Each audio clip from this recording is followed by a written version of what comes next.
আরে এটা আমার লেখা রে মুসলমান, ডান দিক থেকে কবরে চাপ দিবে রে, ডান দিকের হাড্ডিগুলো বাম দিকে চলে যাবে, বাম দিক থেকে একটা চাপ দিবে, বাম দিকের হাড্ডিগুলো ডান দিকে চলে যাবে, উপর থেকে একটা চাপ দিবে নিচের দিকে চলে যাবে। মুসলমান শুনে নাও, এক একটা গর্জন মারা হবে, এক একটা মুসলমান এক একটা বদামলগুলো লেখানো হবে। কত কষ্ট দিয়ে ওদিন কবরের আযাব, কবরে আযাব হয়, কবরে যে কঠিন বিচার হয়। যদি বিশ্বাস না হয় ও যুবক, আমি সিদ্দিকী সাহেব বলে যায়, আগামী দিন আপনার মা বাবার কবরের পাশে একটা গরু বাঁধবেন, একটা ছাগল বাঁধিয়া সুন্দর খাবার দিবেন, খাবার দিয়া দূরে দাঁড়ায় থাকবেন, আড়ালে দাঁড়ায় থাকবেন, দেখবেন ওই ছাগল গরুটা রশি ছিঁড়াছিঁড়ি করবে, টালু মালু তাকাইবে, চোখ দিয়ে দর দর করে পানি ছেড়ে দিবে। কবরের আযাব একমাত্র মানুষ এবং দানব বুঝতে পারে না, পৃথিবীর সব মানুষ বুঝতে পারে, সব প্রাণীকে আল্লাহ বুঝার ক্ষমতা দিছে। ওই কবরে মুসলমান একটা দিন,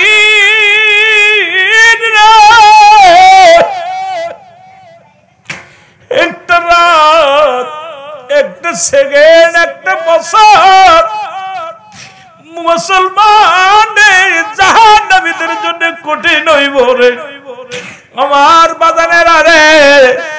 এক একটা আঘাত করবে, এক একটা আমলনামা তোমার লেখানো হবে, লেখায়া নুমান ফেরেশতা ডাক দিয়া বলবে, বান্দা গুড বাই, আমি বিদায়, তোর বদামল এত পরিমাণ করেছি রে বান্দা, একটু পরে তোর কবরের ভিতরে মন কান নেকির ফেরেশতা তোর আমলনামা দেখিয়া, আমলনামা দেখিয়া তোরে জান্নাতি না জাহান্নামী ফয়সালা করে দিব। আমার বাজানেরা রে, ভালো আমলটা যদি ভালো হয় এটা উপরে থাকবে, বদ আমলটা নিচেই থাকবে।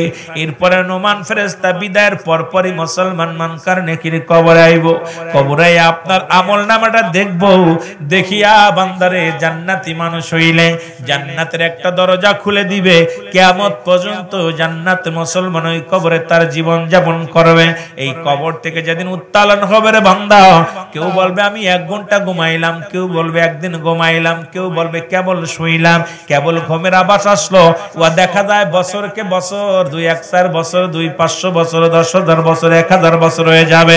আমার মুসলমান বাবারা, আর যিনি জাহান্নামী হবে তার জাহান্নামের ওইগুলো দেখিয়া রে মুসলমান, জাহান্নাম থেকে দরজাগুলো খুলে দেয়া হবে, কিয়ামত পর্যন্ত ওই জাহান্নামের সব বিশ্ব আগুন মুসলমান, ওই জাহান্নামের সমস্ত আযাবগুলো, জাহান্নামের কঠিন কঠিন ভয়ানক আযাবগুলো কবর পর্যন্ত, কিয়ামত পর্যন্ত চালু থাকবে। জোরে জোরে চিল্লায়া বল আল্লাহু আকবার। আমার কালো ময়না রে,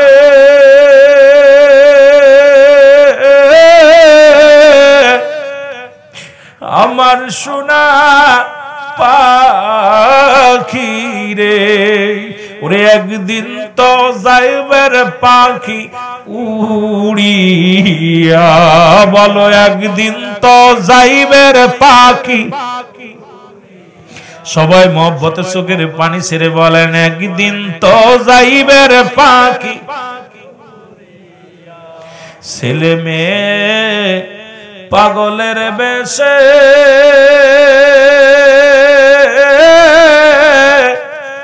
কাঁদিবে পাগলের বেশে, চোখের পানি ফেলবে তারা কান্দিয়া,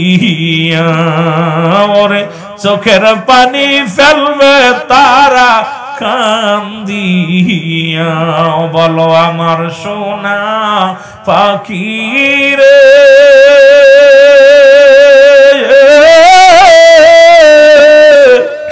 আমার কালো ময়না রে, ওরে একদিন তো যাবের পাখি উড়িয়া, বলেন একদিন তো যাবের।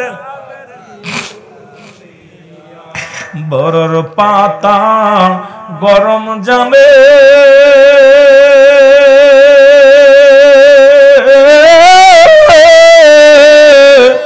শুয়ায়া মশারির তলে, গোসল করাইবে তোমায় হাসিয়া, গোসল করাইবে তুমি ঘুমায় আসিয়া আমার কালো ময়নারে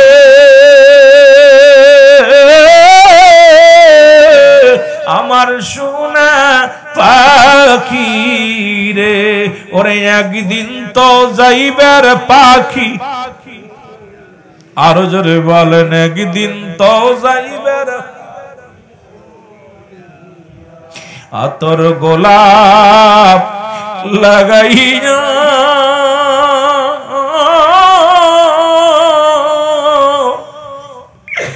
জন্মের বিদায় দিবে কুরিয়া আতর গোলাপ লাগাইয়া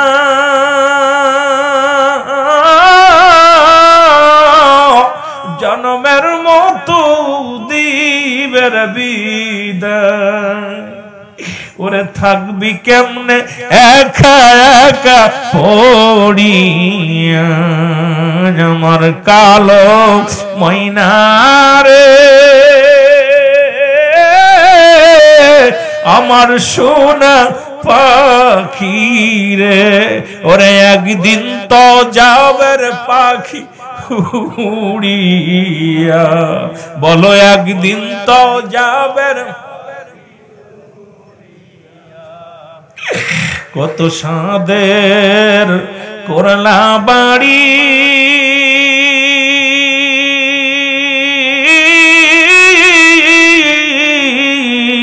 ছাড়তে হবে সুন্দর নারী থাকবে পড়ে একলা একলা ওই জায়গায় ওরে থাকবে পড়ে একলা একলা ওই জায়গায় আমার কালো ময়নারে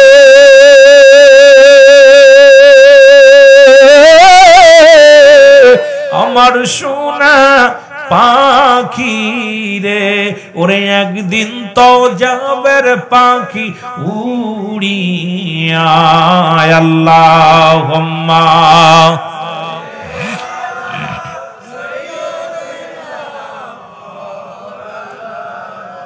ওয়ালা আলি সাইয়্যিদিনা আরো জোরে বলেন আল্লাহুম্মা সাল্লি আলা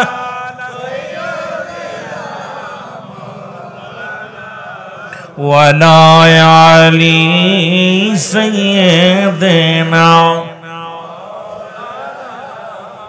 এই দুনিয়ার মুসলমান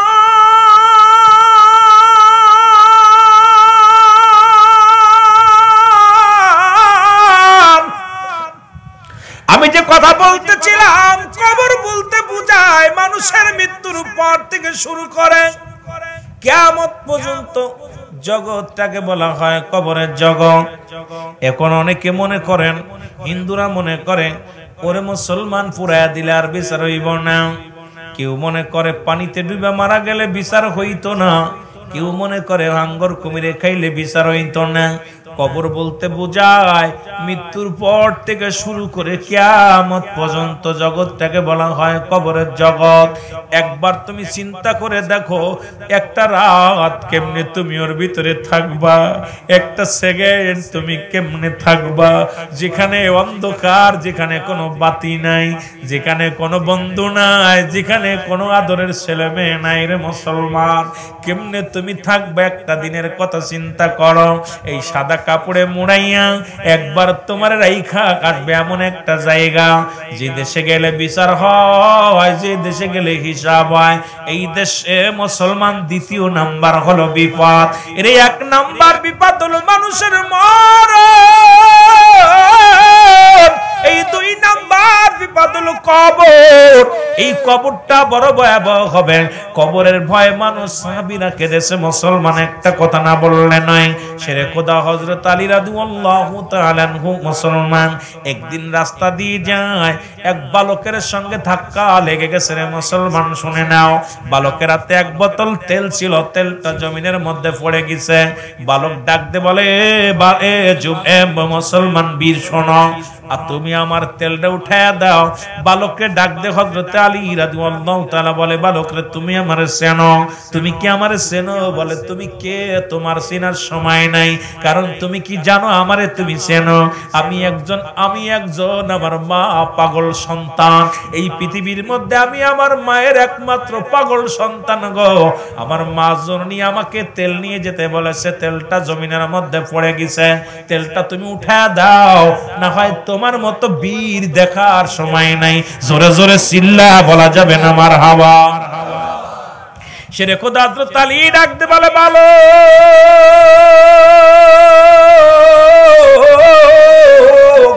তুমি কি আমার চেনো? আমি হযরত আলী। শেরে খোদা হযরত আলী রাদিয়াল্লাহু তাআলা, আমার নাম শুনলে এলাকার মানুষ ভয় পায়, আমার নাম শুনে মানুষ কাফেররা থরথর করে কাঁপে। তুমি আমার সঙ্গে তর্ক করো, তুমি আমার সঙ্গে মুখে মুখে কথা কও। বালক বলে, হুজুর বেয়াদবি মাফ করবেন, এই পৃথিবীর মধ্যে আমার মায়ের চাইতে আর আমি কাউরে ভয় পাই না। আমার জনম দুঃখিনী মা, আমার মা, এই মায়ের তেলটা নিয়ে যেতে হবে, আমার মার আমানতিটা নিয়ে যেতে হবে। আলী রে, তুমি যত বড় পালোয়ান হও না কেন, যতক্ষণ পর্যন্ত আমার তেলটা না দিবা তোমারে ছাড়বো না। শেরে খোদা হযরত আলী এই মাটির থেকে মাটিগুলো টান দিয়ে উঠায় একটা চাকমার মুসলমান টিভি মারছে, সঙ্গে সঙ্গে সমস্ত তেলগুলো ছেড়ে দিছে। বালক খুশি হইয়া ডাক দিয়ে বলে, আলী স্যালুট তোমাকে, আমার মায়ের তেলটা ফেরত দিছো গো, তোমার এই স্যালুট। ও আলী তুমি যাও। এবার আলী রওনা দিছে, পিছন থেকে মুসলমান মাটি ডাক দিয়ে বলে, আলী দাঁড়াও। ও যুবক বন্ধুরা শুনে নাও, হযরত আলী রাদিয়াল্লাহু তাআলা পিছন দিকে তাকায় দেখে কোনো মানুষ নাই। দ্বিতীয়বার ডাক দিছে, আলী দাঁড়াও। তৃতীয়বার ডাক দিছে, আলী দাঁড়াও। এবার মাটি থেকে আওয়াজ, তিনবার আওয়াজ আসছে। শেরে খোদা হযরত আলী ডাক দে কয়, কে রে তুই এত বড় বীর? আমি আলীর নামটা লও একটু দেখানি, তুমি কত বড় বীর। বলো, আলী শুনে নাও, আমি বীর নয়, তবে আমি এমন একজন বীর, শুনে নাও, যার কাছে তোমার আসতে হবে আমি সেই মাটি, আমার ভিতরে তোমার আশা লাগবে রে আলী। ও আলী শুনে রাখো, আজকে তুমি আমারে যে কষ্ট দিছো, আমার হাড্ডি ভাঙছো, এমন একটা দিন আসবে আমার ভিতরে যখন তুমি যাবা, আমিও তোমার হাড্ডি ভেঙে দিব। জোরে জোরে চিল্লা বলো আল্লাহু আকবার। শেরে খোদা হযরত আলী কান্না শুরু করে দিলেন। ও মুসলমান শুনে নাও গো, নবীজি তো 10 জন সাহাবীর জান্নাতি ঘোষণা করেছে দুনিয়া থেকে, তার মধ্যে 4 নম্বরে হযরত আলী রাদিয়াল্লাহু তাআলা। জোরে বলেন ঠিক কিনা? কিন্তু হযরত আলী প্রতিদিন কান্দে, চোখের পানিগুলো ফেলে ফেলে কান্দে। নবীজি আলী রে তুমি কেন কাঁদো? কোন সাহাবীর জানাজায় যখন যাইতো, দাফন করার পর আলীর কান্না বন্ধ হতো না। নবী একদিন জিগায়, আলী রে তুমি এত কাঁদছো কেন? সব সাহাবী তো দোয়া করে, তুমি দেখি কবরে নামানোর সময় হাওমা করে কান্দো। আরে তুমি কি? অন্য সাহাবীরা বলে, ইয়া রাসূলুল্লাহ, ইয়া হাবিবাল্লাহ, আলী কবর দেখলেই কান্দে। আলী কেন যেন কবরে মায়াত গেরে নামাইলেই কান্দে। আমার নবী জিগায়, আলী রে তুমি কান্দো কেন? বলে, ইয়া রাসূলুল্লাহ, ইয়া হাবিবাল্লাহ, আমি কান্দি কেন? দীর্ঘ 1 বছর পার হয়ে গেল, আমি আলী তো শুনতে পারি না, আমার কি কবর থেকে আমি রিহাই পাবো, মাটি থেকে কি আমি রিহাই পাবো, এখনো পর্যন্ত আমি জানতে পারি নাই। সাহাবীরা বলে, নবী গো আপনি 10 জন সাহাবীর নাম ঘোষণা করেছেন, তার মধ্যে 4 নাম্বার মসন হযরত আলী রাদিয়াল্লাহু তাআলা, 1 নাম্বার আবু বকর ফিল জান্নাতি, উমর ফিল জান্নাতি, উসমান ফিল জান্নাতি, আর 4 নাম্বারে হযরত আলী রাদিয়াল্লাহু তাআলা জান্নাতি। এই রকম 10 জন সাহাবী আমার নবী ডাকতে বলে, আলী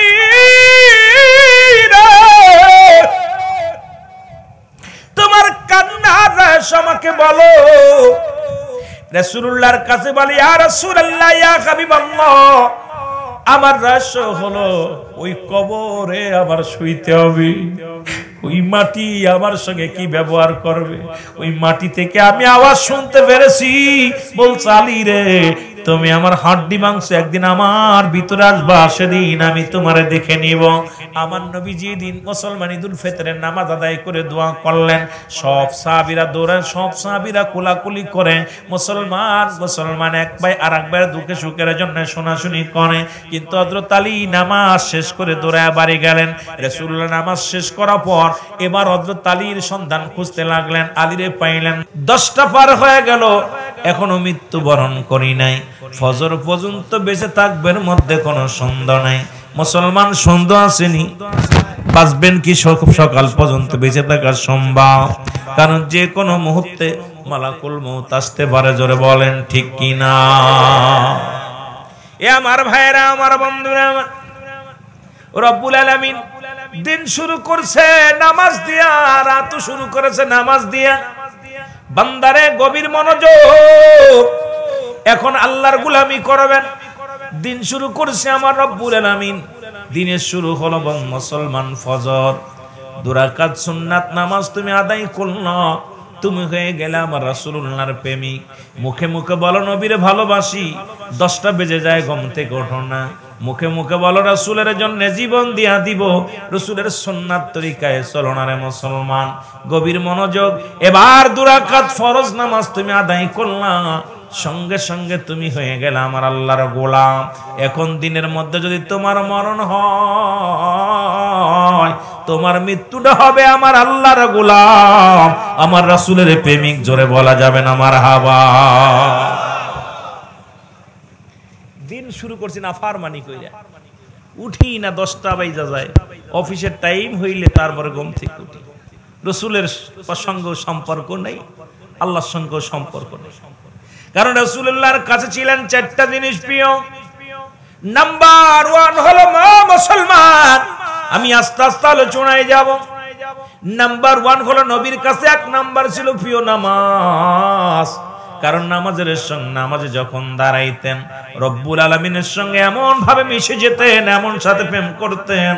রব্বুল আলামিনের সঙ্গে যখন দণ্ডায়মান হতেন, বান্দা যখন রব্বুল আলামিনের সঙ্গে দণ্ডায়মান হইয়া রব্বুল আলামিনের জন্য সিজদায় নত হয়ে যায়, আমার আল্লাহ বান্দা বান্দির উপরে খুশি হয়ে যায়। জোরে জোরে বলেন মারহাবা। এই রাসূলুল্লাহর কাছে 1 নাম্বার পেয়েছিল নামাজ, 2 নাম্বার পেয়েছিল তার উম্মতগণ, 3 নাম্বার পেয়েছিল মুসলমান তার বিবিগণ, 4 নাম্বার পেয়েছিল তার কাছে সুগন্ধি জিনিস। আমার নবীর কাছে যেহেতু নামাজটা প্রিয় ছিল, আমরা মুসলমান নামাজের দরকার আছে কিনা? আরো জোরে বলে। ওরে 1 ওয়াক্ত নামাজ কাজা দিলে 80 খুতবা পরিমাণ জাহান্নাম, 1 খুতবা পরিমাণ 2,88,00,000 বছর। এই ওয়াজটা হলো নফল বন্দেগী, নামাজ ছিল ফরজ। এখন যদি বলি ভাই নামাজটা আদায় করছেননি, কয় রুহুল আমিনের ওয়াজ শুনতাম না। কারণ যতই ওয়াজ করুক, নামাজের ওয়াজ করলে মানতাম না, বড় কষ্ট হয়। জোরে বলেন ঠিক কিনা? এ মুসলমান শুনে না, এখন দিন শুরু করলেন আল্লাহ নামাজ দিয়া, রাত শুরু করলেন নামাজ দিয়া, আর মৃত্যু হয় 2টা টাইমে। মনে রাখবেন, কয়টা টাইমে? 2টা টাইমেই মরণ হয়, রাত এবং দিন। আল্লাহ রাব্বুল আমিন রাত শুরু করলেন, রাতের শুরু হলো মাগরিব। বান্দারে তুমি 3 রাকাত ফরজ নামাজ তুমি আদায় করলা, সঙ্গে সঙ্গে তুমি হয়ে গেলে আমার আল্লাহর গোলাম। বান্দারে এবার 2 রাকাত সুন্নাত নামাজ তুমি আদায় করলা, সঙ্গে সঙ্গে হয়ে গেলে তুমি আমার নবীর প্রেমিক। রাতের মধ্যে যদি তোমার মরণ হয়, তুমি হয়ে আমার আল্লাহর গোলাম, আমার নবীর প্রেমিক। জোরে জোরে বলেন মারহাবা। আল্লাহর গোলাম আর নবীর প্রেমিকের মৃত্যুর ভয় থাকতে পারে? জোরে বলেন থাকতে পারে? কষ্ট পাননি আপনারা? বোঝা যায় কথা? এখন মরণের চিন্তা আমাদের ভিতরেই নেই। যদি এই মানুষটার ভিতরে থাকতো, কিছুতেই নামাজ ছাড়তে পারতো না। মরণের একটা চিন্তা করেন না, কেমনে সাদা কাপড়ে মুড়াইবো, কেমনে আপনার গর্তের ভিতরে রাখবো, কেমনে আপনার জানাজা পড়বো, আপনি কেমনে একা থাকবেন, একটু চিন্তা করেন না মরণের কথা। মরণের কোনো আপডেট ওয়াজ দরকার। মরণ তো মরণই, অনেক ওয়াজ আপডেট হয়, কিন্তু মরণের কথা বিকল্প কিছু নাই। আসেনি? মরণের বিকল্প আছে কিছু?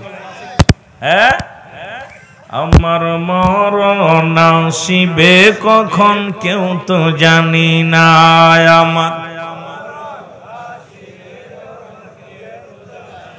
এই আমি চলে যাব, আমায় তোমরা ভুইলা যাইও না, আমি চলে যাব না, আমার মরণ আসিবে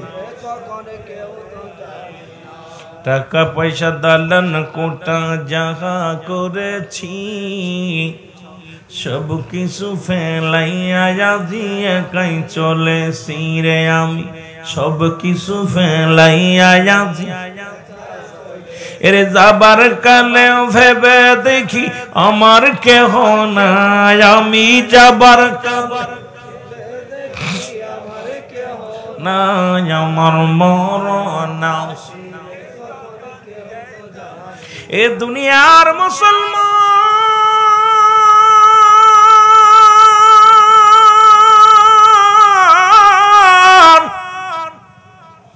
এ জীবন জীবন নয়, এমন একটা জীবন আসবে যে দেশে গেলে মানুষের বিচার হয়, যে দেশে গেলে মানুষের হিসাব হয়, যে দেশে গেলে মানুষ আর কোনোদিন ফিরে আসে না, সেই দেশের নাম হলো কবর। জোরে বলেন ঠিক কিনা?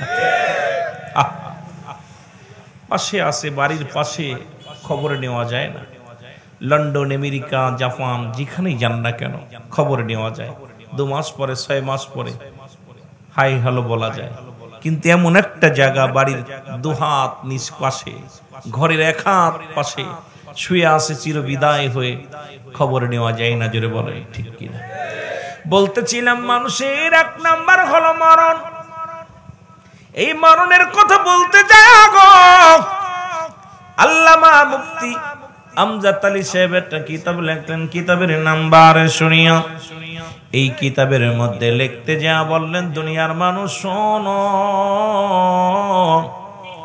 মানুষ যখন সাধারণ মৃত্যুবরণ করে 70টা তাজা উটের গায়ের চামড়া জবাই না করিয়া উল্টো দিকে টান দিয়া লবণ আর মরিচ লাগায়া দিলে যতটুকু যন্ত্রণা হয়, এর চাইতে 70 গুণ যন্ত্রণা হলো একটা সাধারণ মৃত্যু। এখন অনেকেই মরণকালে পায়খানা করে দেয়, অনেকেই মরণের সময় প্রস্রাব করে দেয়, অনেকেই মরণের সময় মুসলমান জিহ্বা বাইর হয়ে যায়, চোখ দুটি বড় বড় হয়ে যায়। তাদের মরণটা কত কঠিন হয়, জোরে বলেন ঠিক কিনা? বক্স বন্ধ করে দেন ভাই, বক্স বন্ধ করে মাইক চালান, সাউন্ডটা একটু বাড়াই দিয়ে, কথা তাহলে শুনতে পারবে মানুষ, একটু সাউন্ডটা বাড়ায় রাখবেন, ঢ্যাপটা পাওয়ার জন্য না হয়। বলতেছিলাম যে কথাগুলো বলি দিলের কান্ডা লাগাও শোনো। আইরে মালা পৃথিবীর মধ্যে সব রোগের ওষুধ পাইলাম, মালাকুল মউত মৃত্যু রোগের ওষুধ পাইলাম না। পাইছেন? কথা বলেন আসি? যেখানেই থাকো না কেন বান্দা, পৃথিবীর যে প্রান্তেই থাকো না কেন, আপনাকে যেতে হবে মালাকুল মউতের হাতে যেতে হবে, মরণের পেয়ালা পান কর্তব্যের মধ্যে কোনো সন্দেহ নাই। এরে মুসলমান গভীর মনোযোগ, এই মৃত্যুর কথা বলতে যাইয়া রব্বুল আলামিন মুসলমান শুনে না, বৈজ্ঞানিকেরা বলেছেন এবং কোরআন হাদিসের কথা শোনো। মানুষের মুসলমান বিশাল একটা রসের মধ্যে বিশাল একটা গাছ রোপণ আছে, এই গাছের মধ্যে কত কোটি পাতা আছে, কত লক্ষ পাতা আছে, গাছটা কত বড়। এই গাছটা যখন, এই গাছ থেকে একটা পাতা দুনিয়ার মধ্যে মুসলমান আরশের মধ্যে পড়ে, মুসলমান শুনে নাও, 40 দিন আগে ফেরেশতারা, আকাশের ফেরেশতারা আপনাকে মৃত্যু বলে ঘোষণা করে। কদিন আগে? 40 দিন আগে আপনি মৃত্যুবরণ করেছেন, সব ফেরেশতা বলা বলি শুরু করে দেয়। কারণ 40 দিন আগেই একটা গাছের একটা পাতা ঝরে পড়ে, ঝরা পর আপনার অমুক গ্রামে অমুক ব্যক্তি অমুক মিয়া আজ অমুক দিন ইন্তেকাল করবে। আর 40 দিন আগেই আকাশের যত ফেরেশতা আছে সবাই বলা বলি করে অমুক ব্যক্তি মারা গেছে। আল্লাহু আকবার বলেন। এ মুসলমান গভীর মনোযোগ, আপনার কাছে আজরাইল আসার আগে আসবে। মুসলমান শোনো, কেউ বলে কিছু নমুনা টের পাওয়া যায়, কেউ বলে না না, যে ব্যক্তির মৃত্যু হবে সে সমাসমিত বোঝে না রে, কয়েক মিনিট আগে হয়তো অনুভব করতে পারে। এক নাম্বার ফেরেশতা আয়েশা বলবে বান্দারে শোনো, অনেক লম্বা আলোচনা বাড়ানো যাবে না, আমি সর্বমর্ম কিছু কথা বলে যাই, সারাংশ কিছু কথা বলে যায়। ডাক দিয়ে বলবে বান্দা, এবার বান্দার সামনে এসে যাবে, আসিয়া বলবে আমি সারা পৃথিবী ঘুরলাম, কোথাও তোমার জন্য একটু পানি পাইলাম না, পানির ফেরেশতা হিসাব পানি বন্ধ। আরে তুমি পেয়ে যাবা বান্দা, একটু পানি সন্ধান তুমি খুঁজে পাবে না, সারা পৃথিবী গরবে। ডাকতে বলো বান্দারে, তোমার জন্য পানির সন্ধানে গিয়েছিলাম, একটু পানি পাইলাম না। যাক ফেরেশতা বলবে খাদ্যের জন্য, তোমারে খাবারের জন্য গিয়েছিলাম, অল পৃথিবী ঘুরলাম, তোমার জন্য একটা সরষের দানা পাইলাম না খাবারের জন্য, কারণ বন্ধ হয়ে যাবে রে মুসলমান। এ মুসলমান গভীর মনোযোগ, চলাচলতের জন্য যে ফেরেশতা থাকবে নিয়োজিত, ফেরেশতা বল বান্দা, ওরে বান্দা আমি সারা পৃথিবী ঘুরে আসলাম, তোমার অঙ্গ প্রত্যঙ্গ আর চলবে না। মুসলমান আমার এরপরে বাতাসটা বাইর হওয়ার আগে বলবে বাতাসটা যিনি প্রবাহিত করেন, ডাকতে বলে বান্দারে সারা পৃথিবী ঘুরিয়া ঘুরিয়া দেখলাম, তোমার জন্য আর নিঃশ্বাস শ্বাস প্রশ্বাস নেওয়া সম্ভব হবে না। সব যখন ফেরত আসবে ওই বান্দা তখন কিছুটা মরণের চিন্তা, ইমানদার মরণকে স্বাগতম জানাবে, কিন্তু কাফের বেঈমান মুনাফিকেরা জাহান্নামীরা মৃত্যুটাকে বড় ভয় পাবে, পালানোর জন্য চেষ্টা করবে। মরণের জন্য মুসলমান শোনো, জাহান্নামীরা পাগল হয়ে যাবে, মালাকুল মউত আসবে, হাজির হয়ে যাবে, সামনে আমলনামাটা ধরা হবে গো। আপনি 50 বছর 40 বছর যা করেছেন, আপনার সামনে মালাকুল মউত এসে বলবে বান্দা এখন আমি তোমার সামনে হাজির, এই 40টা বছর 50টা বছর তুমি কাটাইলা জমিনের মধ্যে, তোমার আমলনামাটা একটু দেখে নাও। জাহান্নামীরা ভয়ে উত্তারাশা হয়ে যাবে, পালাইতে যাবে, পাগল হয়ে যাবে, টালুমালু তাকাইবে, চোখ দিয়া দর দর করে পানি ছেড়ে দিবে। আইরে মুসলমান, পালানোর কোনো পথ থাকবে না, বাঁচার কোনো পথ থাকবে না। আমার বাবারা, আমার বন্ধুরা, আমার মালাকুল মউত আসবে, এমন ভাবে আপনাকে আক্রমণ করবে মুসলমান শুনে নাও। এখন ইমানদারের কাছে আসবে, আর বেঈমানদারের কাছে কেমনে আইব? ইমানদারের কাছে সালাম দিবা, আসসালামু আলাইকুম, অমুক সাহেব শোনো, সালাম দিবে মালাকুল মউত, ইমানদারের কাছে সালাম দিবে, আমি আপনাকে নেওয়ার জন্য আমি রব্বে কারিমের হুকুমে এই জমিনের মধ্যে আগমন করেছি, আপনাকে যেতে হবে। বলে কোন জায়গাতে নিবা? বলে পা দিয়ে তোমার প্রবেশ করব। পা বলবে আজরাইল দাঁড়াও, এই পাটা দিয়ে কোনোদিন আমি গানের মঞ্চে যাই নাই, এই পা দিয়ে কোনোদিন সিনেমার হলে যাই নাই, এই পা দিয়ে আমি কোনোদিন প্রতিমার মঞ্চে যাই নাই, এই পা দিয়ে আমি দুনিয়ার মধ্যে অন্যায় কাজে লিপ্ত হয় নাই, আমার পা দিয়ে হেঁটে মসজিদে গিয়েছি, আমার পা দিয়ে হেঁটে জান্নাতের বাগানে গিয়েছি, আমার পা দিয়ে হেঁটে দুনিয়ার ভালো উত্তম জায়গা গেছি, কোনো অন্যায় কাজে লিপ্ত হয় নাই, আমার পা দিয়ে তোমার ঢুকতে দিতে পারি না। চলে যাবে মুসলমান, হাতের কাছে হাত, বলবে আজরাইল দাঁড়াও, এরে আমার হাত দিয়ে ঢুকতে পারবা না, আমার এই হাত দিয়ে কোনোদিন আমি কোথায় সিনেমার হলে টাকা দিই নাই, আমার এই হাত দিয়ে কোনোদিন জুয়ায় টাকা দিই নাই, আমার এই হাত দিয়ে কোনোদিন অন্যায় কাজ করি নাই, আমার এই হাত দিয়ে দান ধ্যান করেছি, দুনিয়ার ভালো কর্মগুলো করেছি, আমার এই হাত দিয়ে তোমার ঢুকতে দিতে পারি না। চলে যাবে মুসলমান, কোথায় চলে যাবে? মাথার কাছে। মাথা বলবে আজরাইল দাঁড়াও, এই মাথা আমি পৃথিবীর কোথাও নত করি নাই, একমাত্র রব্বে কারিমের দরবারে গো। মাথা নোয়া নোয়া আমি বলেছিলাম সুবহান রাব্বিল আলা। ও মুসলমান শুনে নাও, শুনে হাও, আল্লাহ কয় নত হও, নত হও, আমার দরবারে নত হও, একমাত্র আমি নত হয়েছি আমার রব্বি কারিমের দরবারে। জোরে জোরে চিল্লায় বলো মারহাবা। এই মাথা দিয়ে আমি তোমারে ঢুকতে দিতে পারি না। চলে যাবে বান্দা, চোখের কাছে চোখ বলবে বান্দা দাঁড়াও, আজরাইল দাঁড়াও, আমার এই চোখ দিয়ে তোমারে ঢুকতে দিতে পারি না। কারণ আমার এই চোখ দিয়ে কোনোদিন সিনেমা দেখি নাই, চোখ দিয়ে কোনোদিন বেহায়াবানা মহিলা দেখি নাই, চোখ দিয়ে কোনোদিন অন্যায় দিকে তাকাই নাই। এই চোখ দিয়ে কোরআন পড়েছি, মা বাবাকে প্রাণ ভরে দেখেছি, এই চোখ দিয়ে আল্লাহর ওলিদের দেখেছি, এই চোখ দিয়ে আমি হাদিস পড়েছি, চোখ দিয়ে আমি সব ভালো কর্ম দেখেছি। এই চোখ দিয়ে কোনোদিন আমি নষ্টময় মানুষ দেখি নাই, এই চোখ দিয়ে কোনোদিন অন্যায় দিকে আমি তাকাই নাই রে। আমার এই চোখ দিয়ে তোমারে ঢুকতে দিতে পারি না। চোখ থেকে চলে যাবে মুসলমান, মুখের কাছে মুখ বলবে আজরাইল দাঁড়াও। আমার এই মুখ দিয়ে কোনোদিন গাজায় টান মারি নাই, আমার এই মুখ দিয়ে কোনোদিন বিড়িতে টান মারি নাই, আমার এই মুখ দিয়া কোনোদিন আমি কি করি নাই, মত্তারি খাই নাই, আমার এই মুখ দিয়ে কোনোদিন আমি কাউকে গালি দিই নাই, আমার মুখ দিয়ে আমি আমার রব্বের জিকির করেছি, আল্লাহ আল্লাহর জিকির করেছি, আমার নবীর দুরূদ পড়েছি। আমার এই মুখ দিয়ে তোমারে যাইতে দিতে পারি না। জোরে জোরে চিল্লায়া বলা যাবে না মারহাবা। মাইকে টানছে কম ভাই, সাউন্ড একটু বাড়ান, টানছে খুব কম। সব ইমানদারের পাওয়ার কেমন দেখছেন? ইমানদার সামান্য বক্সে দিয়ে দেন যদি সাউন্ড কম হয়, যে টানছে কম আর কি। ইমানদারের পাওয়ার কেমনে? আজরাইল আলাইহিস সালাম দাঁড়াই থাকবে, রব্বুল আলামিন ডাক দিয়ে বলবে আজরাইল,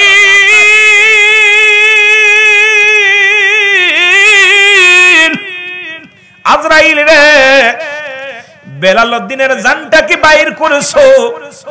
আল্লাহ কি দেখে নাই? কথা কর আল্লাহ না, আল্লাহ এই বান্দা যে ধমক দিতেছে, যেভাবে পাওয়ার খাটাইতেছে, ইমানদারের কত পাওয়ার, মুমিনের কত পাওয়ার, আর বেঈমানদের কেমন পাওয়ার, এটা আমি বিস্তারিত মরণের আলোচনা করলে আপনারা বুঝতে পারবেন। আস্তে আস্তে আলোচনার মধ্যে ডুব দিলে সুন্দর ভাষায় বুঝতে পারবেন। রব্বুল আলামিন বলে তুমি চলে আসো। কয় জাহান্নামের ভয় দেখাবে, কয় জাহান্নামের ভয় করি না, জান্নাতের আশা করি না, রব্বুল আলামিনের প্রেম করেছি, রব্বুল আলামিনের ভালোবেসেছি, আল্লাহ যেখানে দিয়া শান্তি পায় এখানে আমি যাব। জোরে কন্যা সুবহানাল্লাহ। যেখানে দিয়া সন্তুষ্ট হয় এখানেই আমি যাব। জোরে বলেন না মারহাবা, আরো জোরে বলেন। রব্বুল আলামিন ডাক দিয়ে বলবে ও ফেরেশতা মালাকুল মাউত, মালাকুল মাউত রে আয় আয়, যাও জান্নাতের মধ্যে যাও, শুভ সংবাদ নিয়ে যাও জান্নাতের মধ্যে। আল্লাহ বলে দতুনিল মুমিনিন, আল্লাহ বলে মুমিনদের জন্য, মুত্তাকিনদের জন্য প্রস্তুতি আছে 8টা জান্নাত। জোরে জোরে চিল্লায়া বলেন মারহাবা। কয়টা? যাইবেন নি? যাইবেন? কেডা কেডা যাবেন? হাত তুলেন দি। আল্লাহ জান্নাতের সংবাদ শুনে হাত উঠাইতে দেরি করে কেন? ঘটনাটা কি? যাইবেন নি জান্নাতে? নারায়ে তাকবীর, নারায়ে রিসালাত, নারায়ে গাউসিয়া, শাহিন শাহে মদিনা। জান্নাতের সংবাদ শুনে লাভ ধরতে হবে, আমরা জান্নাতি মানুষ। আরে ভাই, রিয়াজুল জান্নাহ বেহেশতের বাগান, আগে হলো বেহেশত তারপর হলো বাগান। জান্নাতের বাগানে তো জাহান্নামী রাইতো না। এই যারা আইছে জান্নাতি খাতায় নাম লেখা আছে, এই জন্য আসছে এখানে। কারণ জাহান্নাম আম গাছ, জাম গাছ, কদবেল গাছ, পেয়ারা গাছ, যত গাছের পরিচয় হলো ফলের পরিচয়। জিনে আগে ফলের বিনিময়ে গাছের পরিচয়, ঠিক কি না? এটা রিয়াজুল জান্নাহ বেহেশতের বাগান, আগে বেহেশত তারপরে বাগান। আগে কি? আর বেহেশতে যাবে কারা? জোরে বলেন না। মুমিনেরা, জান্নাতীরা, বেহেশতি মানুষ যারা, তারাই তো জান্নাতে যাবে। জাহান্নামীরা আইবো? জাহান্নামীরা দূর থেকে শুধু দেখবো তাকায় তাকায়। জান্নাতের ভিতরে যা আপনার ডে নাইট কাজ আছে না, একটা কাজ দেখা যায় ঘরের ভিতর থেকে, গাড়ির ভিতর লাগানো আছে, ভিতর থেকে সব দেখতে পারে, বাইরের মানুষ ভিতর দেখতে পারে না, ঠিক কি না? ঠিক কি না? জান্নাতীরা সব দেখবো, ওরা শুধু দূর থেকে জান্নাতটা দেখবো, কিন্তু ভিতরে কি নিয়ামত গুলো দেখানো হবে না। মারহাবা বলেন না, আরো জোরে বলেন। বন্ধুগণ আমার, আজরাইল আলাইহিস সালাম, রব্বুল আলামিন ডাক দিয়ে বলবে আজরাইল দেরি করো না, যাও ওই জান্নাত নিয়ে যাও, জাহান্নাম নিয়ে যাও। আল্লাহ বলো দাতুলিল কাফিরিন, আল্লাহ বলে কাফের বেঈমানদের জন্য আমি প্রস্তুতি রাখলাম 7টা জাহান্নাম। কিরা কেটা যাবেন? মারহাবা, এই বেডটা ভালো বুঝছে। জাহান্নামে কেউ যাইতে চায় না। জোরে বলেন ঠিক কি না? যাইতে চায়। প্রস্তুতি রাখছে কাদের জন্য? হ্যাঁ, ওদের জন্য যারা মন্দিরে যা ফারাক দিয়েছে, ঠিক কিনা? কথা বল না? আইরে আরে আমি আশ্চর্য হয়ে গেছি, যদিও কিছু বলি না। বাংলাদেশের অবস্থা এত কাহিল হয়েছে যে এখন আপনার ইমানের চাইতে ভোটের দাম বেশি, ঠিক কিনা? ঠিক কিনা? ইমানের চাইতে আমরা সুন্নিরা কারো ধাক্কা দিয়ে কথা বলি না, তবে কষ্ট পায় কথাটা বলতেছি যে ইমানের চাইতে ইমান বিক্রি করে যারা, এদের কাছে আমাদের জানমাল নিরাপদ, ইসলাম নিরাপদ থাকবে আমার বিশ্বাস হয় না। জোরে বলেন ঠিক কিনা? অর্থের জন্য সব করতে পারে, জোরে বলেন ঠিক কিনা? আমি কি মিথ্যা বলতেছি? ইমানের দাম বেশি না জানের দাম বেশি? ভোটের দাম, ভোটের দাম বেশি না ইমানের দাম বেশি? ইমানের দাম। ইমান যারা আনছে তাদের কাহিনী শুনছেন, জমে জমে ছাড়ছে, সম্পদ ছাড়ছে, আপনার অসংখ্য সাহাবীরা সব ছেড়ে দিছে রাসূলুল্লাহর ভালোবেসে। জোরে বলেন ঠিক কিনা? বাড়ি গাড়ি, সুন্দরী বউ, সুন্দরী বিবি পর্যন্ত ছেড়ে দিছে, বিবির সঙ্গে দেখা করে নাই, কুরবানি হয়ে গেছে, শহীদের হয়ে গেছে। কোথায়? আপনার জিহাদের ময়দানে, যুদ্ধের ময়দানে যে শাহাদাতের পেয়ালা পান করেছে, নতুন বিবি তাদের ফিরাইতে পারে নাই, সম্পদ তাদের ফিরাইতে পারে নাই। আর আমরা একটা ভোটের জন্য একদম সামনে যায় আমরা গীতা পাঠ করে, জাস্টাং কালিমাং বিশ্বরণমং শান্তি অং শান্তি। কথা বুঝেন? আবার একজন বলতেছে সেটা হলো যে রোজার পূজা সমান এফিট আর অফিট। এ কি মুসলমান? এ কি মুসলমান? কোন মুসলমান বলতে পারেন রোজার সঙ্গে পূজার তুলনা? কি কোন ঠিক কি না? আমরা ওদিকে যাব না, ওদিকে আমার সাবজেক্ট না। তবুও যেহেতু ইমানদারের মৃত্যু, মৃত্যুর যন্ত্রণা নিয়ে কথা, অনেক আলোচনা, এই জন্য একটু কথা আমি বললাম। আমার ভাইয়েরা, আমার বন্ধুরা, আমার জান্নাত নিয়ে পাগলের মতো ছুটে আসবে আজরাইল আলাইহিস সালাম, বলবে যাও আজরাইল দাঁড়াও, আমার বান্দা তো জান্নাতের পাগল না, আমার বান্দা হলো আমি রব্বি কারীমের পাগল, আমার হাবিবের পাগল। তুমি জান্নাতের উপরে লেখো আল্লাহু আকবার। জোরে বলো কি? আর একটু জোরে বলো কি? আল্লাহু আকবার। আর মাঝ দরিয়ার মধ্যে লেখো লা ইলাহা ইল্লাল্লাহু সাল্লাল্লাহু আলাইহি ওয়াসাল্লাম লিখে নিয়ে চলে আসবে। আজরাইল এসে সামনে দাঁড়ায় যাবে, ডাক দে বলবে, কোথায় বেলালউদ্দিন রে?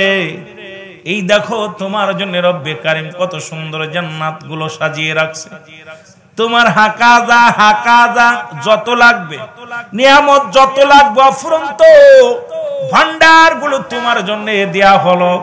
এই জান্নাতের মধ্যে নাই বলতে কোনো শব্দ নাই, 8টা দরজায় খোলা আছে, যেটা দিয়ে তুমি ঢুকতে চাও সেটা দিয়ে ঢুকতে পারবা।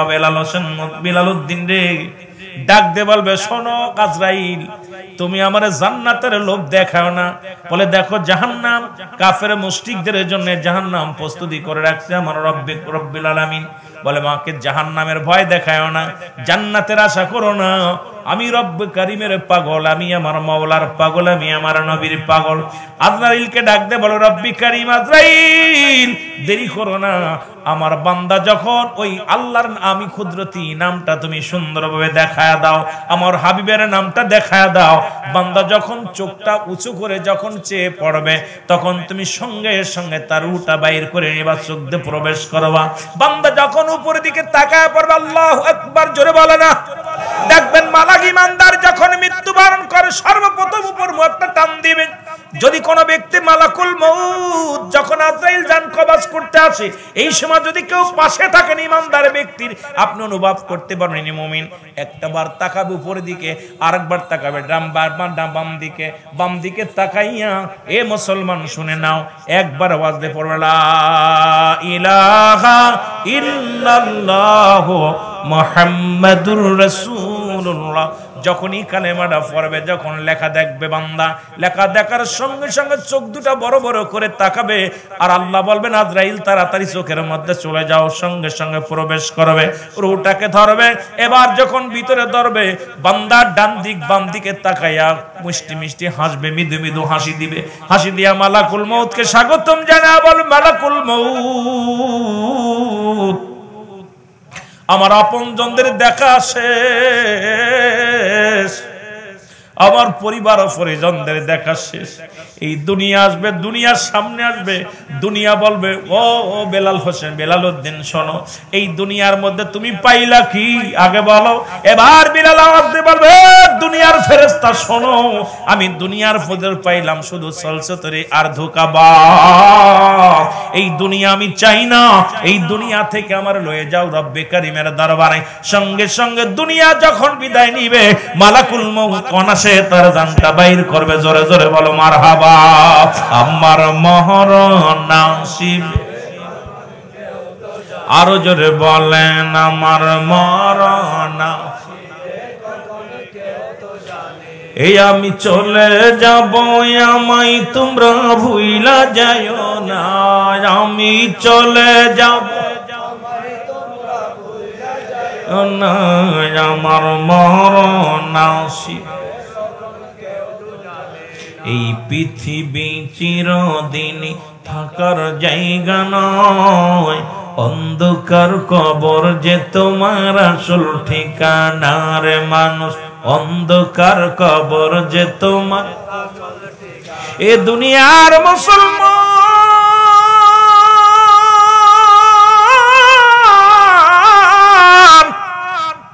কার জন্য তুমি ঘুষ খাও, কার জন্য সুদ খাও, কার জন্য তুমি ব্যভিচার করো রে মন, কার জন্য দুনিয়ার মধ্যে ব্যবসায় তুমি ঠকাও, কার জন্য দুনিয়ায় তুমি ঠকবাজি করো।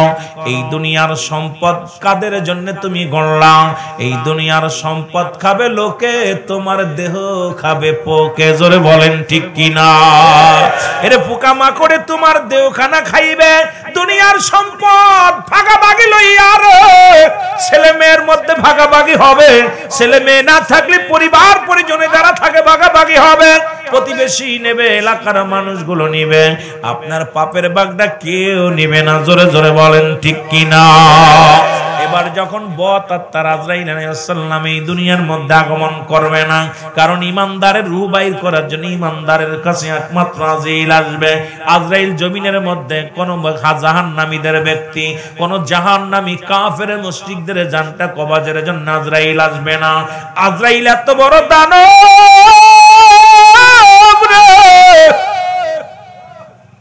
এই জমিনের মধ্যে থাকবে পা, আসমানে থাকবে মাথা মোবারক। এমন ভাবে একটা ঝাঁকুনি মারবে, এমন ভাবে একটা চিৎকার মারবে, আজরাইলের ওই কাফন ঝাঁকুনি শুনিয়া রে, গর্জন শুনিয়া ও মুসলমান শোনো, মালাকুল মউত এমন ভাবে একটা চিৎকার দিবে, এমন ভাবে আপনাকে বিকৃত আওয়াজ দিবে না মুসলমান। সঙ্গে সঙ্গে জানটা বাইর হবে ওই পিছনের রাস্তা দিয়া।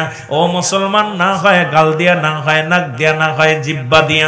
মুসলমান শুনে নাও, শুনে নাও, আজরাইল আসবে ইমানদারের কাছে, বেঈমানদের কাছে নয় রে মুসলমান। এই মালাকুল মউত আসে মৌতের কথা বলতে যাইয়া একটা কথা মনে পড়ে গেল রে মুসলমান, শুনে নাও। হযরত ইদ্রিস আলাইহিস সালাম ওরে জান্নাতের মধ্যে আছে। আবার এক আলেম সাহেব দেখলাম এটাকে ব্যঙ্গ করেছে যে জামান নবীর আগে কোন নবী জান্নাতে যাবে না।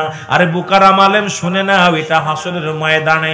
আর যত নবী আদম থেকে শুরু করে যত নবী পয়গম্বর দুনিয়ার মধ্যে আগমন করেছে, সবাই জান্নাতি, জান্নাতি নিয়ামত কিয়ামত পর্যন্ত ভোগ করবে। জোরে জোরে চিল্লায় বলেন মারহাবা।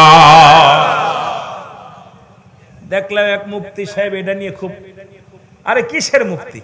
কয় আমার নবীর আগে কোন নবী জান্নাত। আরে বুকারাম, কি বেয়াদবের মতো কথা বলিস, সব নবী জান্নাতি। সুবহানাল্লাহ বলেন না? কিয়ামতের ময়দানে, হাসরের ময়দানে আমার নবীকে প্রথম জান্নাতে ঢুকানো হবে, তারপরে নবীগণ যাবে, ঠিক কি না? কিন্তু এক যখন আদম আলাইহিস সালাম ইন্তেকাল করছে, উনি আদম শফিউল্লাহ, ইব্রাহিম খলিলুল্লাহ, মুসা কালিমুল্লাহ, ঈসা রূহুল্লাহ, এরা কি সবাই তো জাজ্জার ঈমান ইনশাআল্লাহর পরে ঈমান আনছে, আমল করছে, এরা কি জাহান্নামের দরজায় রইছে? কথা কয় না কেন? এই মৌলানা কি খেয়ে মুক্তি হয়েছে আল্লাহ জানে। আমি আজ কদিন দেখলাম, আবার দেখলাম ডিলিট করছে, ওটা ডিলিট করে দিচ্ছে। আমাকে ডিলিট করলো কেন বক্তা? কারণ সব নবী জান্নাতে আগে যাবে আমার নবী। আরে আমার নবীর মর্যাদা আছে, সেটা কোথায়? হাসরের ময়দান, যেদিন সমস্ত নবীগণ আম্বিয়াগণ যখন দাঁড়াবে, তখন আমার নবী ইয়া রাব্বি হাবলি উম্মতি, আমার নবী সর্বপ্রথম উম্মতিদেরকে নিয়ে কাফেলা করে জান্নাতে যাবে। সুবহানাল্লাহ বলেন। আরো জোরে, আরো জোরে। কিন্তু আদম আলাইহিস সালাম কোথায় আছে এখন? কথা কয় না। ইব্রাহিম আলাইহিস সালাম, ঈসা আলাইহিস সালাম, মুসা আলাইহিস সালাম, ইদ্রিস আলাইহিস সালাম, সব নবীরাই যারা বলেন আল্লাহর প্রতি যারা ঈমান এনেছে, যারা আমল করেছে, তারা কারা? তারাই সালেহীন নবীগণ।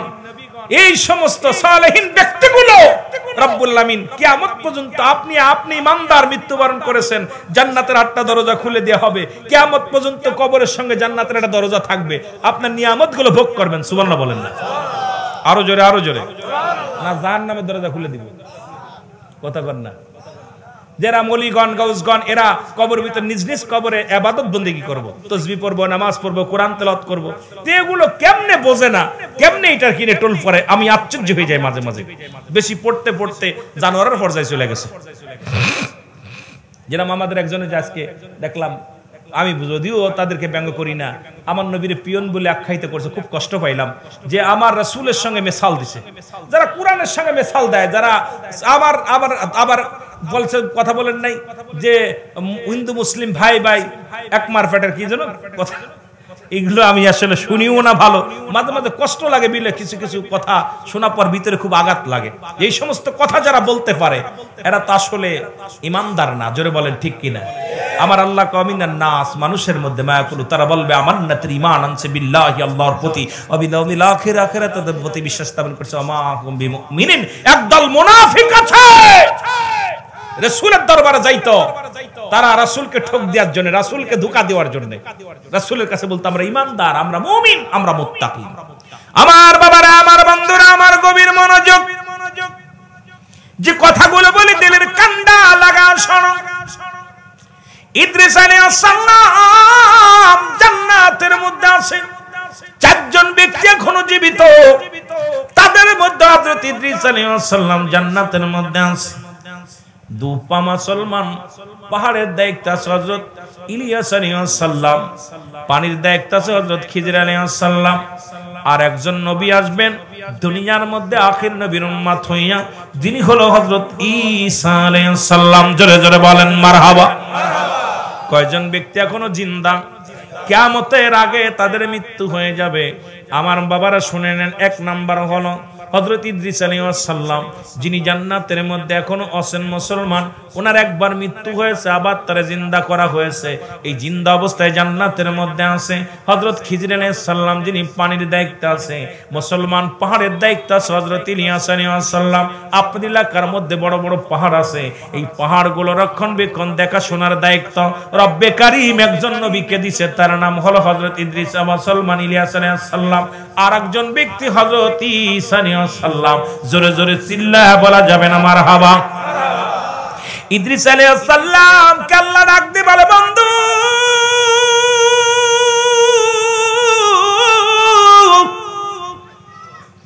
তুমি জান্নাত পেয়ে খুশি নি গো? ইদ্রিস আলাইহিস সালাম ডাক দিয়ে বলে, আমার আল্লাহ,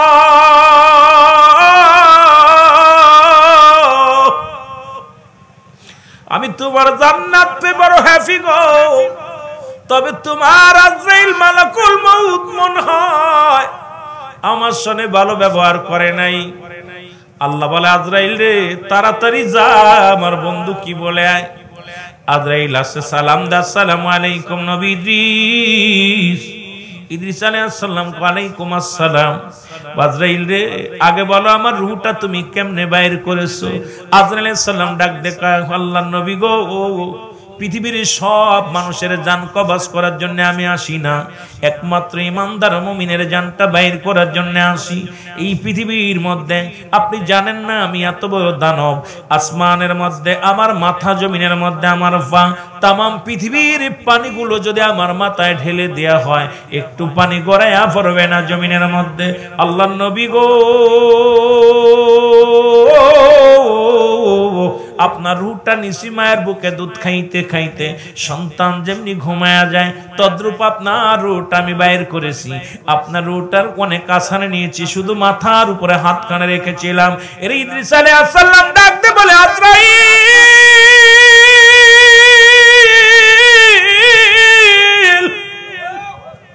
এই মৃত্যু যদি এত কঠিন হয় রে, ইমানদারের মৃত্যুটা মৃত্যুটা হবে গো আটা গুলাইয়া খামির বানাইয়া এর মধ্যে যদি একটা চুল পরে চুলটা যেমন টান দিলে অনাসে বাইর হয়ে যায় এমনি ইমানদারের মৃত্যুটা হবে। আজরাইল রে এই মরণ যদি এত কঠিন হয় রে আজরাইল ওর মৃত্যুর সময় যারা পায়খানা করে দেয় প্রস্রাব করে দেয় তাদের মৃত্যুটা কত কঠিন হয়। জোরে জোরে চিল্লায় বলা যাবে না আল্লাহু আকবার। আমার মরণ আসি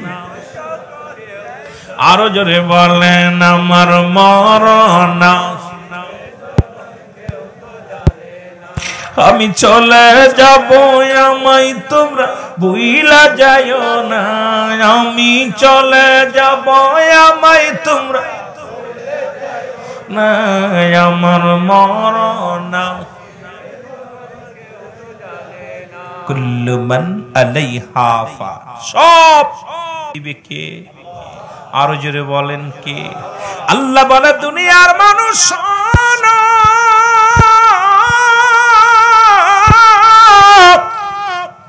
কার জন্য তুমি সম্পদের পাহাড়ে গড়লা বাড়ি করলা সংসারে করলা সুদ খাইলা ঘুষ খাইলা রব্বুল আলামিন ডাক দে কয় দুনিয়ার মানুষ শোনো নাও এই পৃথিবীর মধ্যে যা কিছু আছে সব আমি চূর্ণ বিচ্ছিন্ন করে দিব।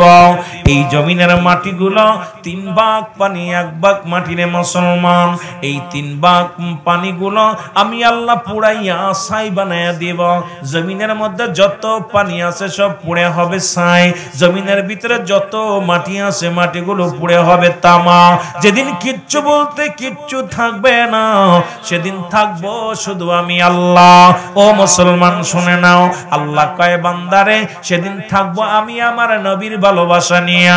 আজকে ঈদে মিলাদুন নবীর মাহফিল এই জন্য হঠাৎ করে মৃত্যুর দিকে গেলেও নবী লাগবে কার নবী লাগবে কবরে নবী লাগবে মিজানে নবী লাগবে ফুলসিরাতে নবী লাগবে ইয়াউমুল কিয়ামতের ময়দানে। নবী কয় হায়াতে খায়রুল লাকুম আমার হায়াতের জিন্দেগিটা আমার উম্মতের জন্য কল্যাণ স্বরূপ গো। ও মুসলমান শুনে নাও আবার নবী কয় ওয়াফাতি খায়রুল লাকুম আমার ওয়াফাতটা আমার ইন্তেকালটা আমার উম্মতের জন্য মুসলমান কল্যাণ স্বরূপ। সুতরাং এই পৃথিবীর মধ্যে নবীর প্রেমে গো সুন্নি ভাইরা পাগল ফারাফার। কেন পাগল হলো সুন্নি ভাইরা? কারণ নবীজি বলছে দুনিয়ার মধ্যে আগমন করলাম আমার উম্মতের জন্য এই দুনিয়া থেকে বিদায় নিলাম আমার উম্মতের জন্য। আমার নবী লাগবে কবরে নবী লাগবে ফুলসিরাতে নবী লাগবে ইয়াউমুল কিয়ামতের ময়দানে। এই জন্য সুন্নি ভাইদের অন্তরের মধ্যে আছে নবী হৃদয়ের মধ্যে আছে নবী। ওরে নবী বিনে কোনো বান্ধব নাই দরদি নাই জোরে জোরে বলেন ঠিক কি না? এ মুসলমান দিলের কান্ডা লাগা শোনো আরে এই ব্যক্তির যখন বেলাল হোসেন দুনিয়া থেকে বিদায় হয়ে গেছে যদিও আজকে সভাপতির নামটা নিয়ে বলি শুধু বোঝানোর জন্য বলে যায় রুহুল আমিন সাহেব বিদায় হয়ে গেছে মসজিদের মাইকেল হাম পড়ে গেল। রুহুল আমিন সিদ্দিকী সকাল 10টায় ইন্তেকাল করছে। ইন্না লিল্লাহি ওয়া ইন্না ইলাইহি রাজিউন। মরহুমের জানাজার নামাজ কিসের জানাজা যারা বলেন কার? বিলাল বলবো রুহুল আমিন বলবো মাওলানা সাহেব বলবো কারি সাহেব বলবো কি বলছে? মরহুমের জানাজার নামাজ আগামী কাল সকাল 10টায় অনুষ্ঠিত হবে। সুবহানাল্লাহ বলেন না? আরো যারা বলেন আল্লাহু আকবার। একই মাইকে এলহাম দিল অমুক ব্যক্তি মারা গেছে নামটা পরিবর্তন ঠিক কি না? কি হইছে? মরহুম। যারা বলেন কি হইছে? মরহুম মারহামা মরহুম আর মারহামা মোটামুটি মহিলা পুরুষ যাই হোক না কেন আর তার নাম অমুকের মা মারা গেছে অমুকের দাদি মারা গেছে অমুকের শাশি মারা গেছে। আশ্চর্যজনক আপনার জিন্দেগি হলো এইটুকু যে আপনার মৃত্যুর পরে নামটা পর্যন্ত পরিবর্তন আপনার নাম আর কেউ বলবে না। এইবার মরহুমের লাশ এবার কয়েকটা লাশটা দেখাও ঠিক কি না? যদি কেউ দেখতে চায় কি বলবে? লাশটা দেখাও একটু ভাই আমার একটু লাশটা দেখাও। কয় সিদ্দিকী সাহেবের লাশটা দেখাও। নামটা আর কেউ নেয় না। তাহলে আপনার জিন্দেগি কট্টুক আপনার নামটা আপনার আপনজন নিবে না। তাহলে আপনার জিন্দেগির মধ্যে সৎ পথে থাকার দরকার আছে কিনা? যারা বলেন আছে কিনা? আপনি মইরা যাও শান্তি নাই। যদি বাটপার হন কইব ওই সেই বাটপারের কবর। এইবার ভালো মানুষ হইলে হারে ওই ইমাম সাহেবের কবর, ওই সেই কারি সাহেবের কবর, আলেম সাহেবের কবর, ইমাম হাফেজ সাহেবের কবর। ওই আল্লাহর বান্দা ভালো ব্যক্তি ছিল, খুব ব্যবসায়ী করত এবং হালাল রুজি খাইতো, খুব ভালো ব্যক্তির কবর। আর এবার কই গরু চোরের কবর, ছাগল চোরের কবর, ওই ঘুষখোরের কবর, সুদখোরের কবর। মরে যেও শান্তি নাই। জোরে বলেন ঠিক কিনা? জোরে বলেন শান্তি আছে? কথা বলেন শান্তি আছে? মরা পর ভালো মানুষ মরলে ভালো কথা কইব, খারাপ মানুষ মরলে খারাপ কথা কইব। জোরে বলেন ঠিক কিনা? আমার বন্ধুগণ গভীর মনোযোগ। যখন মৃত্যুর পরে এ আমার ভাইরা এত যন্ত্রণা, যখন মালাকুল মউত ইন্তেকালের পরে যখন আপনার বডিখানা গোসল করানোর জন্য নিয়ে যাবে, ডাকতে বলবে আমার ছেলেরা রে, আমার মেয়েরা রে, এই মাত্র আমার রুহটা বাইর হয়েছে, আমার গায়ে বড় যন্ত্রণা, একটু আস্তে ধর।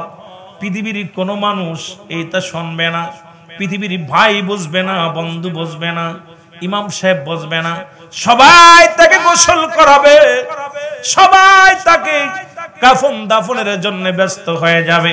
এই জন্য আমার একটা কথা বারবার মনে পড়ে যায়, হঠাৎ যদি যাই মরিয়া পারাও পরশিবির করিয়া, হঠাৎ যদি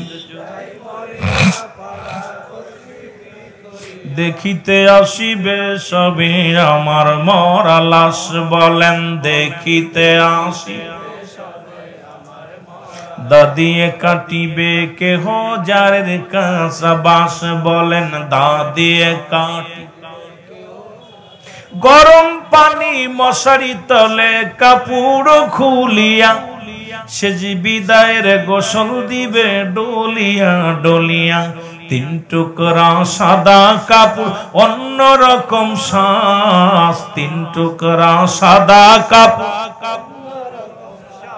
দাদিয়ে কাটিবে কেহ যারের কাঁচা বাঁশ, বলেন হঠাৎ যদি যাই মরিয়া, আরো জোরে বলেন হঠাৎ যদি যাই মরিয়া পারা দেখিতে আসিবে সবে আমার মরা লাশ, বলেন দেখিতে বন্ধুরে আমার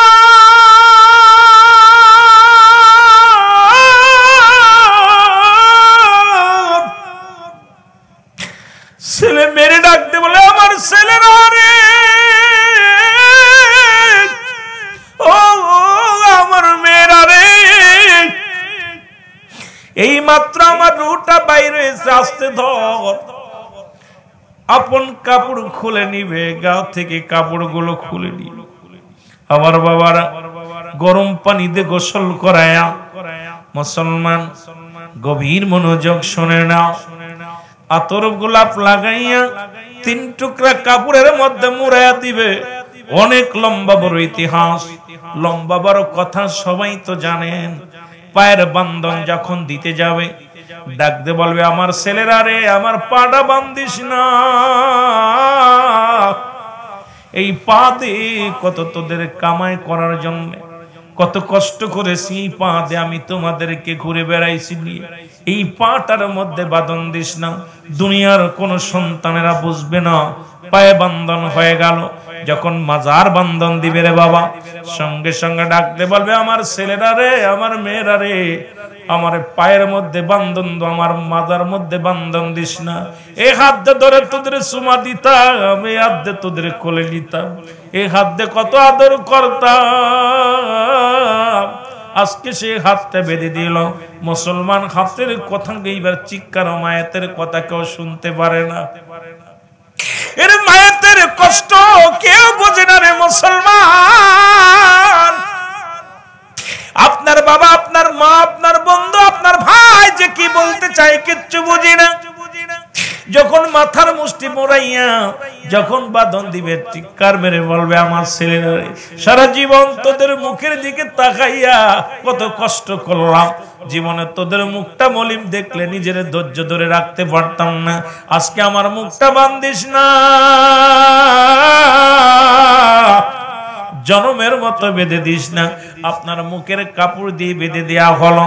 এবার আপনার যখন গোরস্থানে নিয়ে যাওয়া হয় রে আমার বাবারা আমার, যখন এইবার লাইন দিয়ে যখন কাতার বন্দি করে চার বিয়ারি পালকি এসে মুসলমান আপনাকে নিয়ে যখন জানাজার নামাজের জন্য প্রস্তুতি হবে, ডাক দিয়ে বলবে ইমাম সাহেব আমার ছেলেরা রে আমাকে ছেড়ে দাও, আমিও জামাতে নামাজ আদায় করব। পৃথিবীর কেউ বুঝি না, কেউ শুনি না, মুসলমান শুনে নাও, জানাজার নামাজ হয়ে গেল, কবরে শোয়াবে। তখন ও বান্দা বড় আনন্দিত আছে, কারণ আপনজনেরা আপনার পাশে আছে, ছেলে থাকবে, মেয়ে থাকবে। আরে মুসলমান শোনো শোনো, ওই কবরের ভিতরে নামাই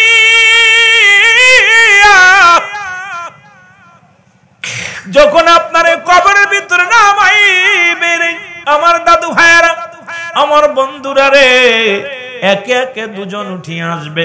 পরের জন যখন উঠে আসবে, যখন আপনাকে বাঁশের চাউলি দিয়ে যখন আপনাকে ডেকে রাখবে, চিৎকার মারবে আমার ছেলেরা রে, আমার মেয়েরা রে, আবার চির বিদায় করে দিলি, তোদের কি মায়া লাগে না? আমি কেমনে থাকবো রে?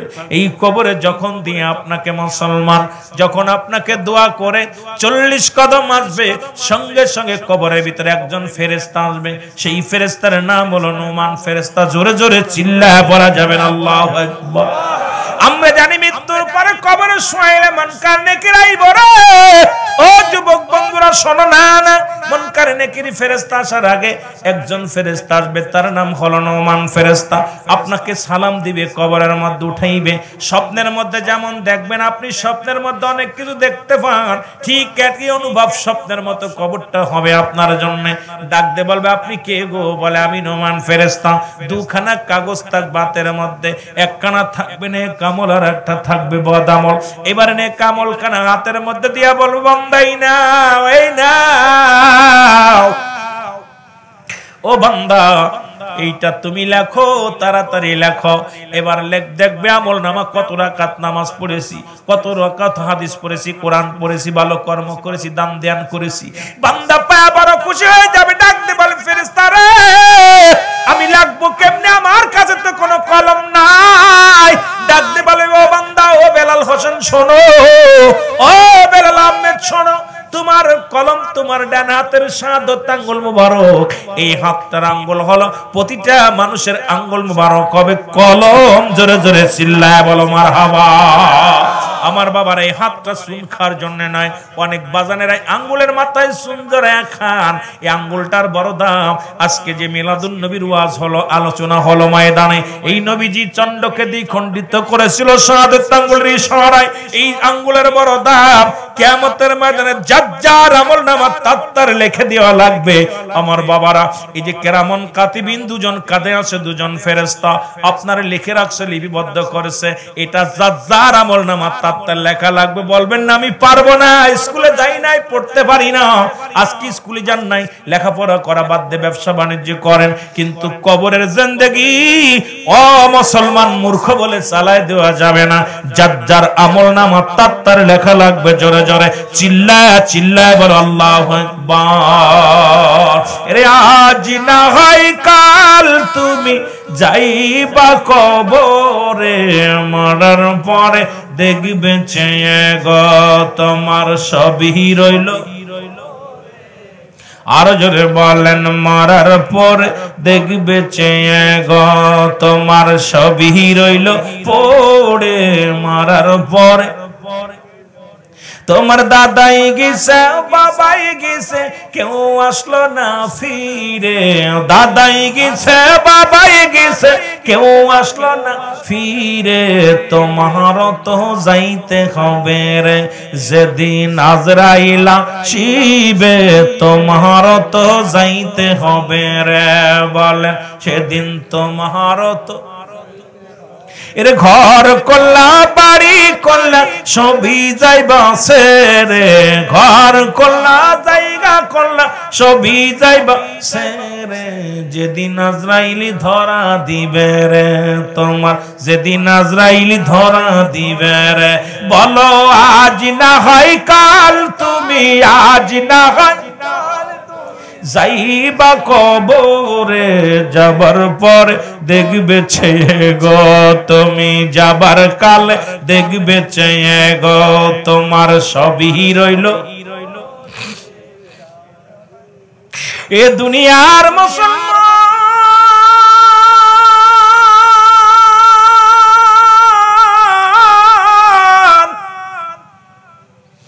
তোমার ডানাতের শাহাদাত আঙ্গুল মোবারক হবে কলম গো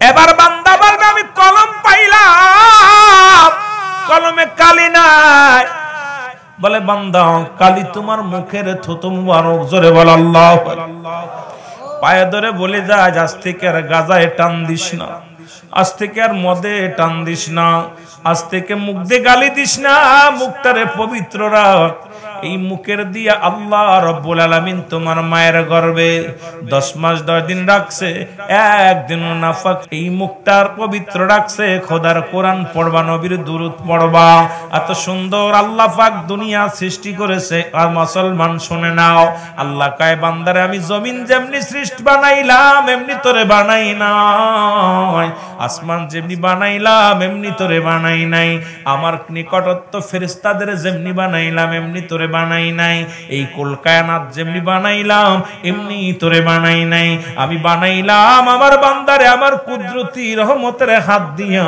কারণ এই মুখটারে আমার আল্লাহ তাআলা পবিত্র হাত দিয়ে বানাইছে রে মুসলমান এই মুখের মধ্যে আজ থেকে আর বিড়িতে টান দিস না তোদের পায়ে ধরে বলে যায় ও যুবক তোদের পায়ের মধ্যে হাত রেখে বলে যায় একবারের জন্য বলে যায় আজ থেকে আর বিড়ি সিগারেট গাজার মধ্যে টান দিস না এই মুখটারে পবিত্র রাখ হিন্দুরা মরে গেলে 7 গুলি দিয়ে আগুন দেয় মুখের মধ্যে আর মুসলমান কেমনে মুসলমান দিনের মধ্যে কতবার মুখের মধ্যে আগুন দাও কারণ এই মুখটারে তুমি পবিত্র রাখো মুখটা তো রব্বে কারীম নিজ কুদরতি হাত দিয়ে বানাইলো এই মুখটারে পবিত্র রাখার দরকার আছে কিনা এর মুসলমান হয়তো কষ্ট পাবে আমার বাজানেরা তবু আজকে বলে যায় রে এই মুখের থুতু মুবারক হলো গো আপনার জন্য কালি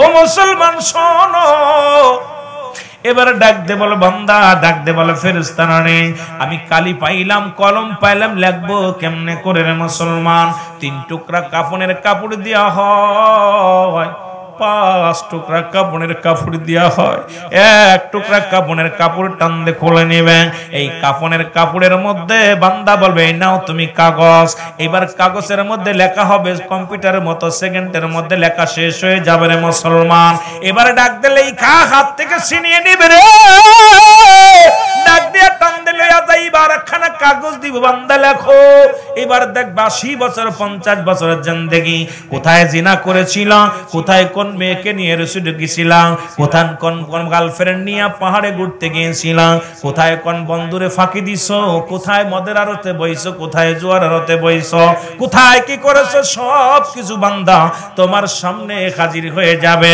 এবার ডাক দে বলবে বান্দা লেখো তাড়াতাড়ি লেখো ফেরেশতা বলবে লেখো বান্দা বলবে ও ফেরেশতা আবার দিয়ে লেখায় না রে কারণ এগুলো দুনিয়ার মানুষ দেখবো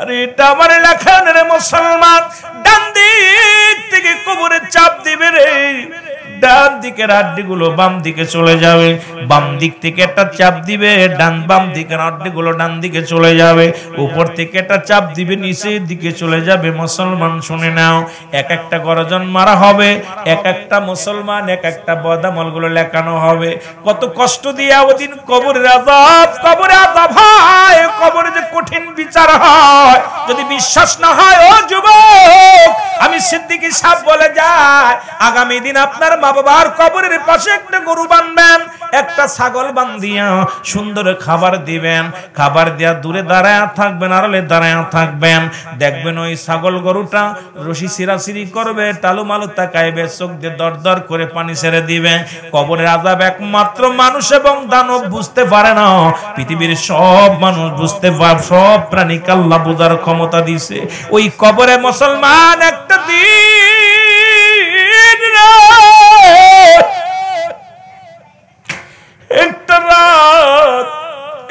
সেকেন্ড, একটা বছর মুসলমানের জাহান্নামীদের জন্য কঠিন হইব রে আমার বাজানেরা রে। এক একটা আঘাত করবে, এক একটা আমলনামা তোমার লেখানো হবে। লেখায়া নুমান ফেরেশতা ডাক দিয়া বলবে, বান্দা গুড বাই, আমি বিদায়। তোর বদামল এত পরিমাণ করেছি রে বান্দা, একটু পরে তোর কবরের ভিতরে মন কান নেকির ফেরেশতা ইব তোর আমলনামা দেখিয়া তোরে জান্নাতি না জাহান্নামী ফয়সালা করে দিব। আমার বাজানেরা রে, ভালো আমলটা যদি ভালো হয় এটা উপরে থাকবে, বদ আমলটা নিচেই থাকবে। এরপরে নোমান ফেরেশতা বিদায়ের পরপরই মুসলমান মানকার নেকির কবরে আইব। কবরে আপনার আমলনামাটা দেখব, দেখিয়া বান্দারে জান্নাতি মানুষ হইলে জান্নাতের একটা দরজা খুলে দিবে। কিয়ামত পর্যন্ত জান্নাতে মুসলমান ওই কবরে তার জীবন যাপন করবে।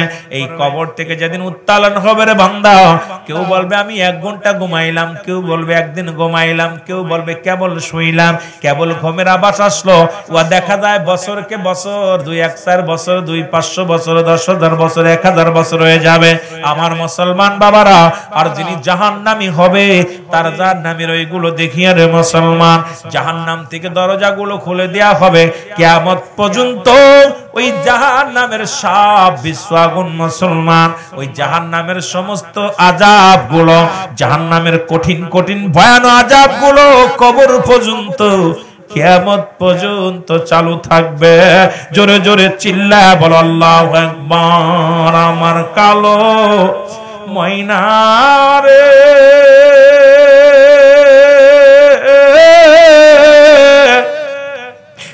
আমার সোনা পাখি রে, ওরে একদিন তো যাইবের পাখি উড়িয়া, বলো একদিন তো যাইবের পাখি। সবাই মহব্বতে চোখের পানি ছেড়ে বলেন, একদিন তো যাইবের পাখি। ছেলে মেয়ে পাগলের বেশে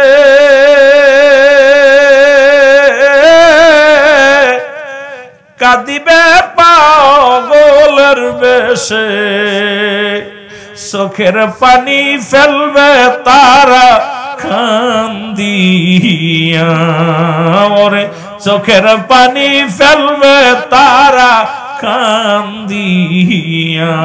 বলো আমার সোনা পাখি রে,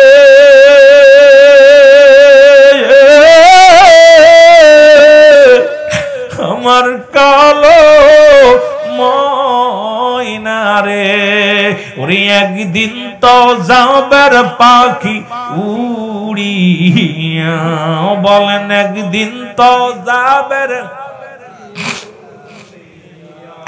বরর পাতা গরম জানে,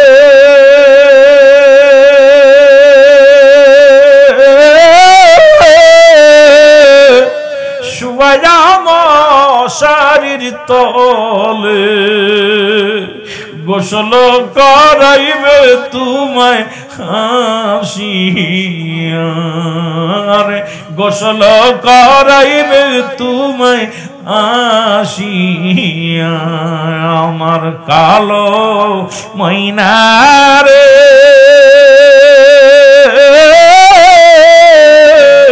আমার সোনা পাখি রে, ওরে একদিন তো যাইবার পাখি।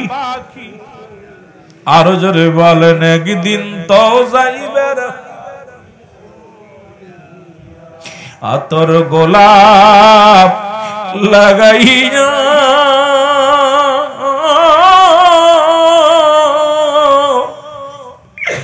জন্মের বিদায় দিবে কুরিয়া,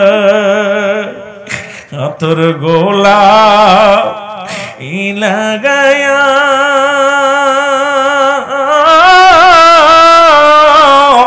জন্মের মতো দিবের বিদায়।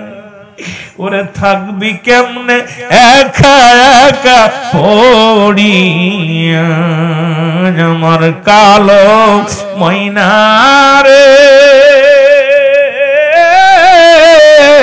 আমার সোনা পাখি রে ওরে একদিন তো যাবে রে পাখি উড়িয়া বলো একদিন তো যাবে রে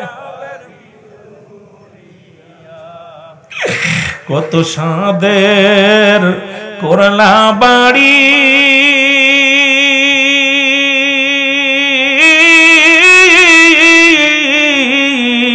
ছাড়তে হবে সুন্দর নারী থাকবে পড়ে একলা একলা ওই জায়গায় ওরে থাকবে পড়ে একলা একলা ওই জায়গায় আমার কালো ময়নারে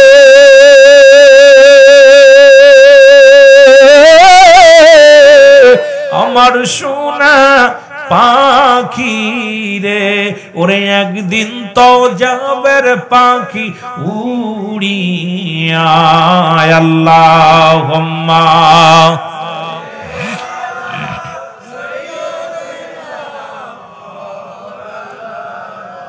ওয়ালা আলি সাইয়্যিদিনা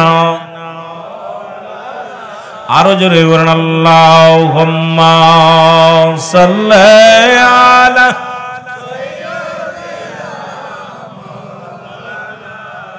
ওয়ালা আলি সাইয়্যিদিনা এই দুনিয়ার মুসলমান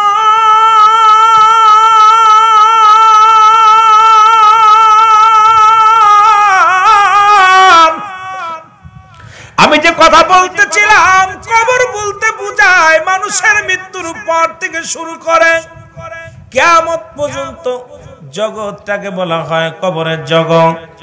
এখন অনেকে মনে করেন, হিন্দুরা মনে করে ওরে মুসলমান পুরায়া দিলে আর বিচার হইব না। কেউ মনে করে পানিতে ডুবে মারা গেলে বিচার হইতো না। কেউ মনে করে হাঙ্গর কুমিরে খাইলে বিচার হইতো না। কবর বলতে বোঝায় মৃত্যুর পর থেকে শুরু করে কিয়ামত পর্যন্ত জগৎটাকে বলা হয় কবরের জগৎ। একবার তুমি চিন্তা করে দেখো, একটা রাত কেমনে তুমি ওর ভিতরে থাকবা, একটা সেকেন্ড তুমি কেমনে থাকবা, যেখানে অন্ধকার, যেখানে কোনো বাতি নাই, যেখানে কোনো বন্ধু নাই, যেখানে কোনো আদরের ছেলে মেয়ে নাই। রে মুসলমান, কেমনে তুমি থাকবে একটা দিনের কথা চিন্তা করো। এই সাদা কাপড়ে মুড়াইয়া একবার তোমার রাইখা কাটবে এমন একটা জায়গা, যে দেশে গেলে বিচার হয়, যে দেশে গেলে হিসাব হয়। এই দেশে মুসলমান দ্বিতীয় নাম্বার হলো বিপদ। এর এক নাম্বার বিপদ হলো মানুষের মরণ। এই দুই নাম্বার বিপদ হলো কবর। এই কবরটা বড় ভয়াবহ হবে। কবরের ভয়ে মানুষ সাহাবীরা কেঁদেছে। মুসলমান একটা কথা না বললে নয়।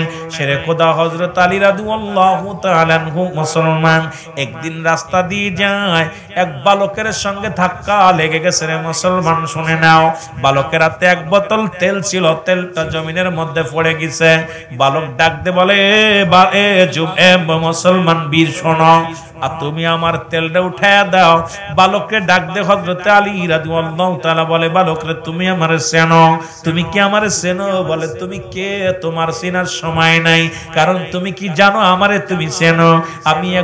আমি একজন আমার মা পাগল সন্তান।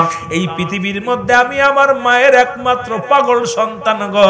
আমার মা জননী আমাকে তেল নিয়ে যেতে বলেছে, তেলটা জমিনের মধ্যে পড়ে গেছে, তেলটা তুমি উঠায়া দাও, না হয় তোমার মতো বীর দেখার সময় নাই। জোরে জোরে চিল্লা বলা যাবে না মারহাবা। শেরে খোদা হযরত আলী ডাকতে বলে, ভালো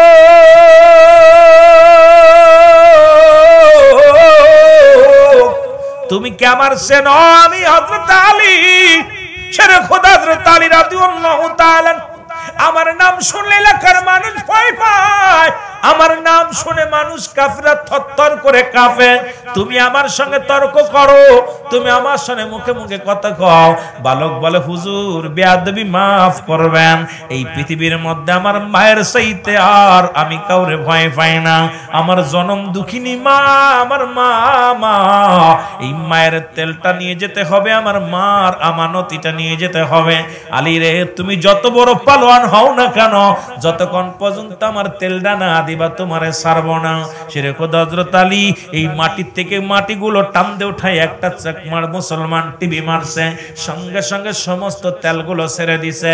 বালক খুশি হইয়া ডাক দে বলে আলী স্যালুট তোমাকে, আমার মায়ের তেলটা ফেরত দিছো গো, তোমার এই স্যালুট। ও আলী তুমি যাও।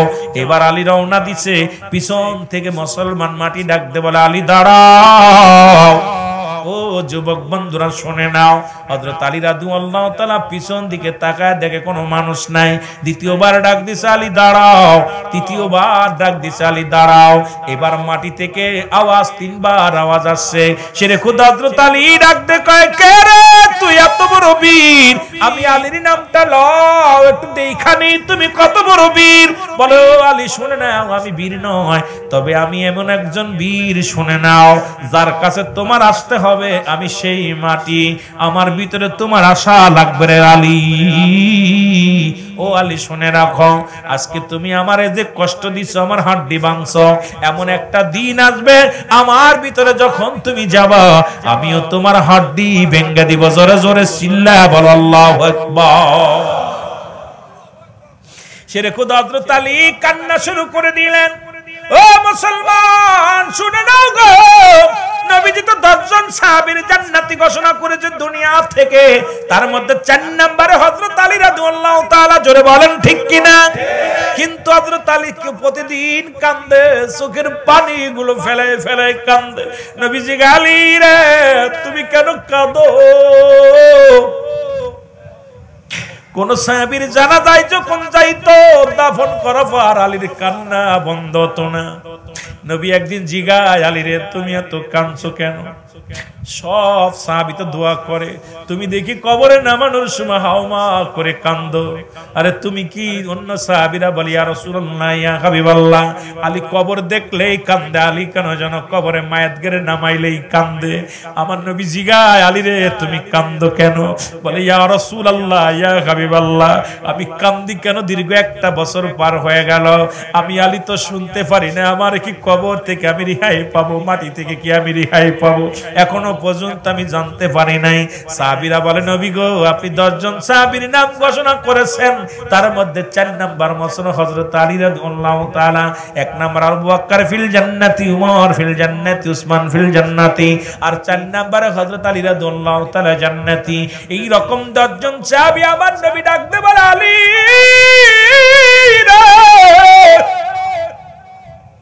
তোমার কান্নার রহস্য আমাকে বলো। রাসূলুল্লাহর কাছে বলি ইয়া রাসূলুল্লাহ ইয়া হাবিবাল্লাহ, আমার রহস্য হলো ওই কবরে আমার শুইতে হবে, ওই মাটি আমার সঙ্গে কি ব্যবহার করবে, ওই মাটি থেকে আমি আওয়াজ শুনতে পেরেছি বলছে আলী রে তুমি আমার হাড্ডি মাংস একদিন আমার ভিতরে আসবা, সেদিন আমি তোমারে দেখে নিব।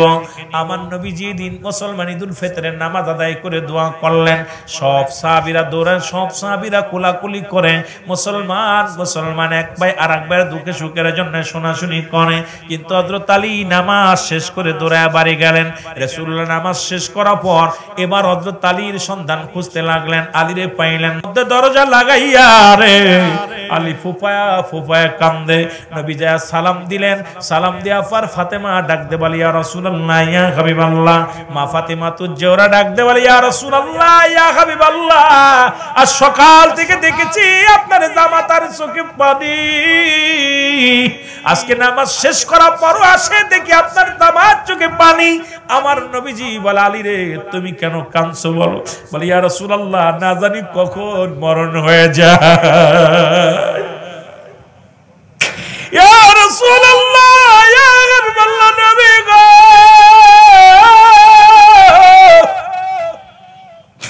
না জানি কখন মালাকুল মউত এসে যায় রে, আমার বছর পার হয়ে গেলে আজ পর্যন্ত খবর শুনতে পাইলাম না। ওই মাটি আমারে মাফ করে দিছে। ইয়া রাসূলুল্লাহ, আমি এই জন্য কান্দি। আমার নবীজি হাত উঠায় কান্দে রব্বে কারিমের দরবারে, আলীও কান্দে। ইলহামের মাধ্যমে শুনতে পায় আলী নবীজিকে জানায়া দেয়, জিবরিল আমিন, ইয়া রাসূলুল্লাহ, ইয়া হাবিবাল্লাহ, একটি বছর পার হয়ে গেছে, আপনার আলীর চোখের পানি শুকায় নাই। যখন গভীর রাত হয়ে যেত শুধু চোখের পানি ছেড়ে কাঁদত, ওই জমিন তাকে ক্ষমা করে দিছে। জোরে জোরে চিল্লায়া বলেন না মারহাবা। আরে আজকে সেই মাটির মধ্যে আমাদের যেতে হবে রে। এই জমিনটার মধ্যে, জমিনটা আমার আল্লাহ চূর্ণ বিচ্ছিন্ন করে দিবে। এই জমিন কিন্তু ছাড়বে না। এ ঘুষখোরেরা, সুদখোরেরা যখন মাটির উপরে যায়, মাটি বলো, ও বান্দা, সুদ খাইয়া ঘুষ খাইয়া দেহ বানাইয়া আমার পিঠের উপর দিয়ে বিচরণ করো। আজ আমি দেখবো রে মুসলমান, এই কিন্তু দুনিয়ার মধ্যে যে কোনো মুহূর্তে মারা যেতে পারেন, যে কোনো মুহূর্তে চলে যেতে পারেন। আমি করজোরে দাবি করব আপনাদের কাছে, আজ থেকে অন্যায় পথ ছেড়ে দিই, ঘুষ ছেড়ে দিই, সুদ ছেড়ে দিই, ব্যভিচার ছেড়ে দিই, অন্যায় পথ ছেড়ে রব্বে কারিমের গোলামি করি। জোরে জোরে চিল্লায়া বলা যাবেন আল্লাহু আকবার। একটু মহব্বতের সঙ্গে দুরূদ শরীফ পড়েন, আল্লাহুম্মা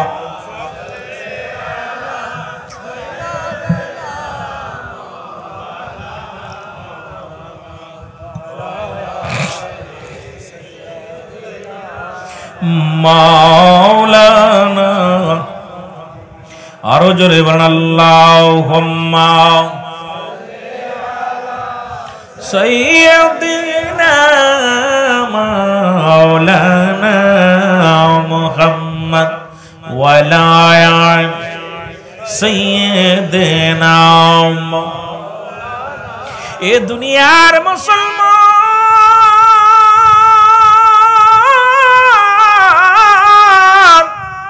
3 নম্বর বিপদ হলো কিয়ামতের ময়দান। এই 3টা বিষয়ের পরে যদিও 2টা বিষয় দিতে, একটা মৃত্যু যন্ত্রণা, কবরে আযাব। কবরে আযাব হয়, এর মধ্যে কোনো সন্দেহ নাই।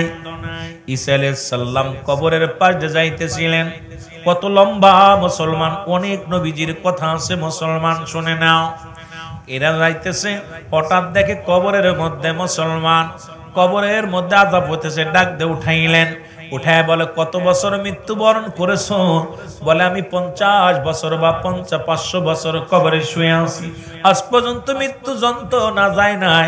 সুতরাং এইরকম অসংখ্য নবীরা মুসলমান মৃত্যু থেকে জিন্দা করিয়া তাদের থেকে শুনছে এই কবরটা বড় ভয়াবহ মুসলমান। এই মরণের পরেই তো কবর, কবরের পরই তো হাসরের ময়দান। 3 নম্বর বিপদ হলো কিয়ামতের ময়দান। এই কিয়ামত, এখন অনেকেই বলতেছে কিয়ামত আমাদের সন্নিহিত, একদম নিকটতম কাছে। তবে মুসলমান শোনো, আমার নবীজি বলে গেছেন, আমিও বুঝতেছি কিয়ামতটি নিকটে হাজির হয়ে গেছে। 70টার বেশি আলামত হবে কিয়ামতের আগে। তার মধ্যে আমাদের মধ্যে অলরেডি মুসলমান অধিকাংশ আলামত হয়ে গেছে।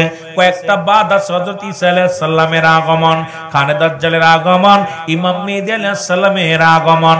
মুসলমান শুনে নাও, শুনে নাও, 3টা মুসলমান, 3টা ভূমিকম্প।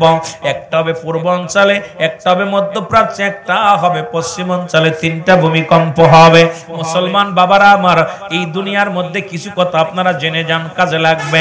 কারণ ইমাম মেহেদী আলাইহিস সালাম আমাদের মধ্যে কিছুদিন আগে পাগল শুনেছি, ইমাম মেহেদী দাবি করেছিল বাংলাদেশে কোনো ইমাম মেহেদী আইব না, ইমাম মেহেদী আলাইহিস সালাম আইব না।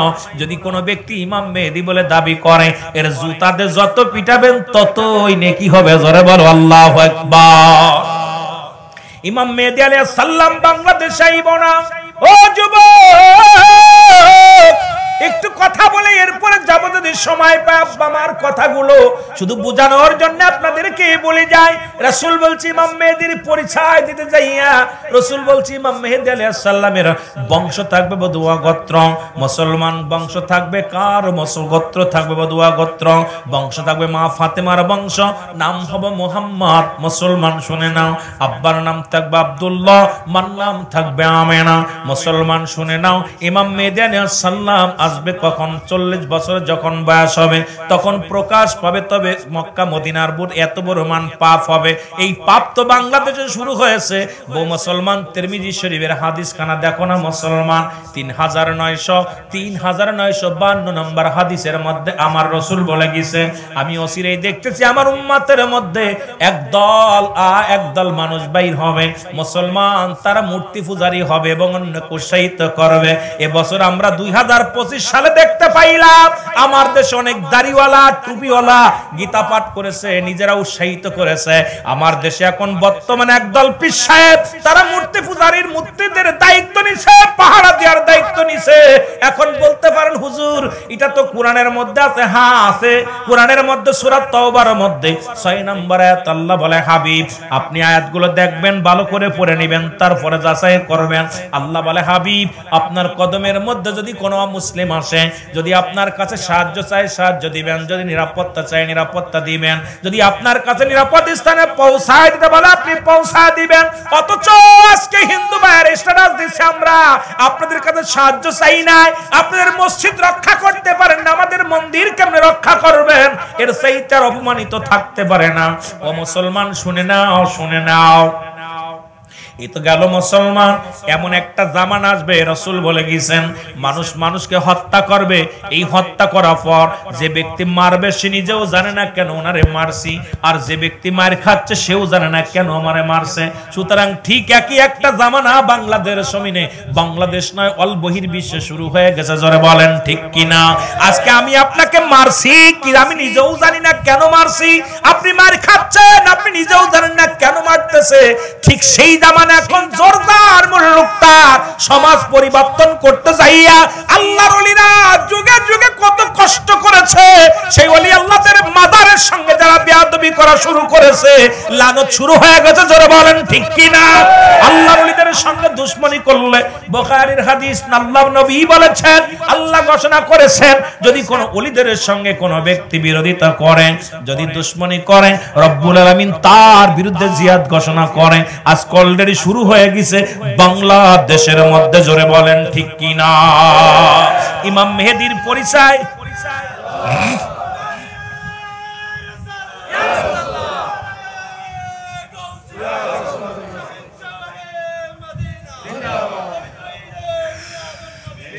বাজান অনেক ওয়াজ রয়েছে, শেষ করা সম্ভব। এই কথা বলতে গেলে এক মরণের কথাই কইতে গেলে শেষ হইব না। এই জন্য পরিচালক সাহেব বলছে যদি সময় পায় তাহলে দেখবো, কিন্তু আসলে তো আমি এইটার মধ্যে সময় দিতে পারছি না। ইমাম মেহেদী আলাইহিস সালাম তার নাম থাকবে মুহাম্মদ। কি নাম থাকবে?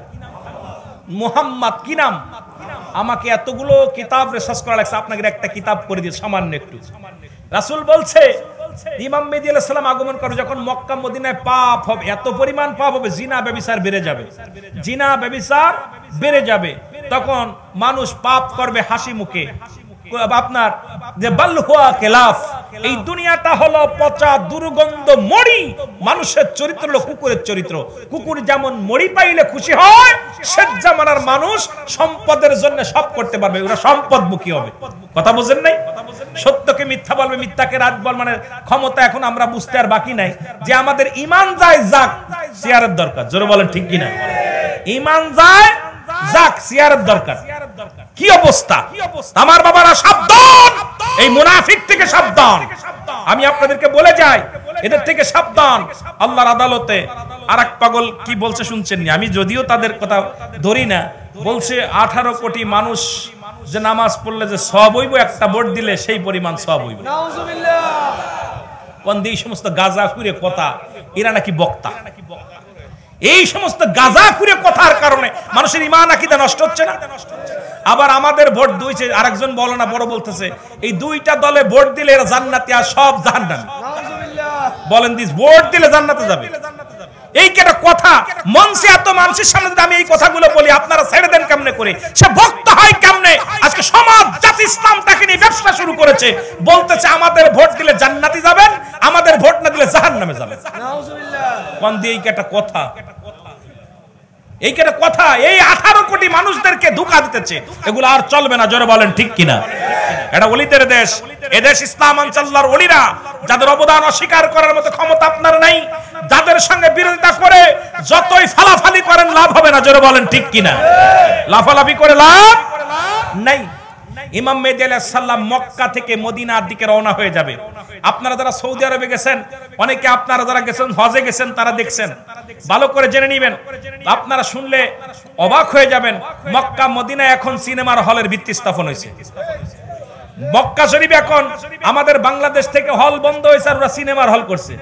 আপনারা শুনলে কষ্ট পাবেন, মক্কা মদিনায় এখন মুসলিম পতিতালয় খোলা হয়েছে। ভালো করে শুনে নেন, ভালো করে জেনে নেন, একটু রিসার্চ করেন যুবকেরা, যে বাংলাদেশ থেকে পতিতালয় বন্ধ হয়েছে আর ওখানে পতিতালয় শুরু হয়েছে। এখন যারা সৌদি আরবের নেতৃত্ব দিতেছে সবগুলো কাট্টা মুনাফিক। জোরে বলেন ঠিক কিনা? কারণ এরা নবীকে বাদ দিয়ে আল্লাহকে পাইতে চায়। পৃথিবীর মধ্যে কাফের দেখেছেন, আল্লাহ কাফের দেখেন নাই। যারা রাসূলকে মাইনাস করে আল্লাহকে পাইতে চায়, এরা হলো স্বয়ং আল্লাহ ওয়ালা কাফের। জোরে বলেন ঠিক কিনা? কথা বোঝেন? রুহুল আমিন সিদ্দিকের ফতোয়া, তাতে যদি আমার জীবন চলে যায় দুঃখ নয়, হাসি মুখে মরণ বরণ করে নিব। আমার রাসূলুল্লাহকে বাদ দিয়ে যারা ডাইরেক্ট আল্লাহকে পাইতে চায়, এই পৃথিবীর মধ্যে আমি বলি, বাবা ছাড়া যেমন মা সন্তানের আশা করে জারস, তদ্রূপ আমার নবী ব্যতীত নবীকে মাইনাস করে যারা আল্লাহকে পাইতে চায়, এই পৃথিবীর মধ্যে আল্লাহ ওয়ালা কাফের, আল্লাহ ওয়ালা কাফের, আল্লাহ ওয়ালা কাফের। জোরে বলেন ঠিক কিনা? আল্লাহ কাফের দেখতে খুব ভালো, আপনাদের এলাকাও আছে। নবীর নাম শুনলে নাক ছিটকায়, রাসূলের দুরূদ পড়তে গেলে নাক ছিটকায়, রাসূলের কথা শুনলেই তাদের মাথা ঘোরে। জোরে বলেন ঠিক কিনা? এই ভাইরাস আছে না? কথা বলেন আছে না? আপনাদের জমিনও আছে, সব জায়গা আছে। দেখবেন নূর নবীজির নাম শুনলে, তারিফ শুনলেই এদের কষ্ট হয়। জোরে বলেন ঠিক কিনা? আমার বাবারা, ইমাম মেহেদী আলাইহিস সালাম মক্কা থেকে মদিনায় হিজরত করবে। ইমাম মেহেদীর পরিচয় রাসূল বললেন উনার চেহারা হবে শ্যামলা বর্ণ। ইমাম মেহেদী আলাইহিস সালামের বুরুটা থাকবে টানা বুরু, একবার সিনাই দিতে ভালো করে চিনে নেন। এই বুরুটা থাকবে টানা, এখানে কোনো ফাঁকা থাকবে না। ইমাম মেহেদী আলাইহিস সালামের কানের ভিতরে লম্বা লম্বা পশম থাকবে। ইমাম মেহেদী আলাইহিস সালামের সিনাটা থাকবে সিংহ পুরুষের মতো, সিংহ পুরুষের মতো। ইমাম মেহেদীর মাথার চুলগুলো থাকবে কুকরানো মুকরানো, কালো বোমারের মতো, একদম শুকরানো মুকরানো থাকবে চুলটা। ইমাম মেহেদী যখন কথা বলবে থাকবে তুতলা, কথা বলতে গেলে পুরোতের মধ্যে জোরে জোরে থাবা মারবে, জোরে জোরে থাবা মারবে, কারণ ইমাম মেহেদী থাকবে তুতলা। আল্লাহু আকবার বলেন না? ইমাম মেহেদী আলাইহিস সালাম তার এই হাঁটবে জমিনের মধ্যে, খুব নমনীয়, মনে হয় মাটিতে টের পাচ্ছেন এই অবস্থায় চলবে। ইমাম মেহেদী আলাইহিস সালাম যখন মক্কা থেকে মদিনার দিকে হিজরত করবে, তখন ওই দেশের মধ্যে এত পাপ চলবে, স্বামী ছাড়া স্ত্রী, স্বামী ছাড়া মহিলারা সন্তান ধারণ করবে, জিনা ব্যভিচার শুরু হয়ে যাবে। এর মধ্যে পূজা শুরু হয়ে যাবে, মানুষ শুধু পূজা করবে, নামাজও পড়বে, নামাজও পড়বে, পূজাও করবে, পূজা মণ্ডপেও যাবে, নামাজও পড়বে। এরা গরুর গোশতও খাবে, শুয়োরের গোশতও খাবে। এরা হারাম হালাল বুঝবে না, ইচ্ছা মতো চলবে। কথা বোঝেন নাই? হারাম হালাল বুঝবেন, ইচ্ছা মতো চলবে। ইমাম মেহেদী আলাইহিস সালাম তখন মক্কা থেকে মদিনার দিকে রওনা হয়ে যাবে গুসসা হয়ে। তখন একদল আলেমের সঙ্গে দেখা হয়ে যাবে। ভালো করে জেনে নিন, আমার রাসূল বলছে, আমি দেখতেছি অচিরেই পূর্ব দেশ থেকে একদল আশিক বাইর হবে, যাদের জবানে থাকবে নারায়ে রিসালাত ইয়া রাসূলুল্লাহ, নারায়ে তাকবীর, আল্লাহু আকবার। আমার ভাই যে তাকবীর দিল, আমার নবীজি বলছে এই তাকবীর দিতে দিতে আমি নবীর রওজা পর্যন্ত আসবে। আমার জ্ঞান, আমি রুহুল আমিন সিদ্দিকের জ্ঞান দ্বারা আমার মন বলে এই বাংলাদেশের আশিকরাই হবে সেই দলের লোক। কারণ বাংলাদেশের পরে আর কোনো মুসলিম কান্ট্রি নাই, আর বাংলাদেশের পূর্বাঞ্চলের মানুষ হলো চট্টগ্রাম খাগড়াছড়ির মানুষ। এই মানুষের দিলে যেমন নবীর প্রেম আছে, বাংলাদেশের অন্য কোন জেলার দিলে এত প্রেম নাই। জোরে বলেন ঠিক কিনা? আরো জোরে বলেন ঠিক কিনা? বাংলার জমিনে চট্টগ্রামে যে জুলুস হয়, আসতে বাজান, চট্টগ্রামের জমিনে যে জুলুস হয়, এত বড় জুলুস বাংলার কোথাও হয় না, এমনকি সৌদি আরবেও হয় না। কারণ এই বাংলার জমিন থেকে এত বড় জুলুস করে প্রমাণ করে দেয় আমরা নবীকে ভালোবাসি। জোরে বলেন ঠিক কিনা? আরো জোরে বলেন ঠিক কিনা? আমার বাবারা, নবীজি বলছে আমি দেখতেছি অচিরেই একদল আশিক বাইর হবে, তারা তাকবীর দিতে দিতে আমি নবীর রওজা পর্যন্ত আসবে। আল্লাহ, আমরা যেন সেই কাফেলার একজন শরীক হতে পারি, নগণ্য গোলাম হতে পারি। জোরে বলেন আমিন। আরো জোরে বলেন আমিন। এটা আমার ক্ষুদ্র জ্ঞান বলে, কারণ বাংলাদেশের পরে আর কোন মুসলিম কান্ট্রি নাই। বাংলাদেশের পরে পূর্ব দেশ বলতে বাংলাদেশটাকেই বোঝায়। আর বাংলাদেশের আশিকদের দিলে নবীর প্রেম বেশি, আর সেটা হলো চট্টগ্রাম বিভাগের মানুষের দিলে বেশি। জোরে বলেন ঠিক কিনা? জোরে বলেন ঠিক কিনা? এজন্য আপনাদেরকে আমি দেখলে সম্মান করতে মন চাই যে এরা সেই নবীর আশিক যদি হয়ে যায় আল্লাহ কবুল করুক। রাসূলুল্লাহ শোনেন, ইমাম মেহেদী আলাইহিস সালাম মক্কা থেকে মদিনার দিকে যখন হিজরত করবে এই রকম আশিকদের সামনে ধরা পড়ে যাবে, তখন ইমাম মেহেদীকে চিনে ফেলবে মানুষ, চিনে ফেলবে। তখন বলবে আপনি ইমাম মেহেদী, বলবে না আমি ইমাম মেহেদী না। তখন বলবে না আমি ইমাম মেহেদী না। আমাদের দেশে অলরেডি 39 জন ভণ্ড ইমাম মেহেদী ভাই আবির হয়ে গেছে, 39 জন হয়ে গেছে অলরেডি, আর একজন হবে ভণ্ড এই আমার বাবারা। তখন ইমাম মেহেদী আলাইহিস সালাম বলবে না আমি ইমাম মেহেদী না, আমার নাম মুহাম্মদ। তখন উনি চলে যাবে, তখন একটা আওয়াজ আসবে হাজা খলিফাতুন ফিল আরদ, হাজা খলিফাতুন ফিল আরদ। আওয়াজটা 3 বার আসবে, উপর থেকে আওয়াজটা একদম বিশাল বিকট আওয়াজ আসবে। তখন ঈমানদাররা তখন বলবে ইমাম মেহেদী আলাইহিস সালাম আপনি এবার অস্বীকার করবেন? তখন উনি বলবে হ্যাঁ আপনারা যেটা বলছেন এটাই, আমি ইমাম মেহেদী আলাইহিস সালাম। জোরে বলেন মারহাবা। ইমাম মেহেদী আলাইহিস সালাম যখন প্রকাশ পাবে তখন আসবে কে? হযরত মুসলমান গভীর মনোযোগ। এরপরে হযরত ঈসা আলাইহিস সালাম আসবে। ঈসা আলাইহিস সালাম আসরের নামাজের সময় আসবে। আসরের নামাজের সময় আসার পর এই যে এত বড় আলোচনা, একটার বিষয় করলে রাত শেষ হয়ে যাবে, আমি কেমনে শেষ করব, শুধু অল্প কথাগুলো বলে যাই। ইমাম মেহেদী আলাইহিস সালামের হাতে বায়াত গ্রহণ করবেন হযরত ঈসা আলাইহিস সালাম। এই জন্য আমরা বায়াত রাসূল যারা মানে না, যারা ওলি আল্লাহর কাছে বায়াত হতে চায় না, এরাও আর এক মুনাফিক। জোরে বলেন ঠিক কিনা? জোরে বলেন ঠিক কিনা? ঈসা আলাইহিস সালাম বায়াত গ্রহণ করবেন হযরত ইমাম মেহেদী আলাইহিস সালামের হাতে। আসরের নামাজের ইমামতি করবেন হযরত ইমাম মেহেদী আলাইহিস সালাম, মুসল্লি হবে ঈসা আলাইহিস সালাম। এরপরে দুজনের মধ্যে শুরু হবে ইসলামের দাওয়াত। এরপরে কিছু মানুষ দুনিয়ামুখী হয়ে যাবে। এই সময় আসবে একটা ভূমিকম্প হবে। এই ভূমিকম্প হবে বিশাল আকারে, আপনার ভূমিকম্প হবে পূর্বাঞ্চলে, পশ্চিমাঞ্চলে 3টা ভূমিকম্প হবে। এতেও মানুষ ক্ষান্ত হবে না, মানুষের দিলে ভয়, কিছু মরবে কিছু বাঁচবে। এরপরে আসবে একটা মুসলমান, শুনে নেন, এরপরে মানুষের এরপরে এজত মজুদ আগমন করবে যে আপনার আপনার রেখে যারে সোনা দস্তা লোহা এটা দিয়ে বিশাল প্রাচীর বানায়া বাদশা জুলকারনাইন উনি রেখে দিয়েছেন যাদেরকে বন্দী করে। এরা যখন ঈসা ঈদ আসবে, যখন ঈসা আলাইহিস সালাম আসবে, ইমাম মেহেদী আলাইহিস সালাম যখন আগমন করবে, তখন এরা বিসমিল্লাহ বা সুবহানাল্লাহ আলহামদুলিল্লাহ বলবে। তখন সঙ্গে সঙ্গে প্রাচীর ফুটো হয়ে যাবে, দুনিয়ার আলো বাতাস দেখতে পারবে। এরা দুনিয়ার মধ্যে আগমন করবে, দুনিয়ার সব পানিগুলো খেয়ে ফেলবে। খেয়ে ফেলার পর এই মানুষগুলো পিপাসিত হয়ে যাবে, দৌড়ায়া যাবে হযরত ঈসা আলাইহিস সালামের ইমাম মেহেদী আলাইহিস সালামের কাছে, হুজুর আমাদের জন্য একটু দোয়া করেন।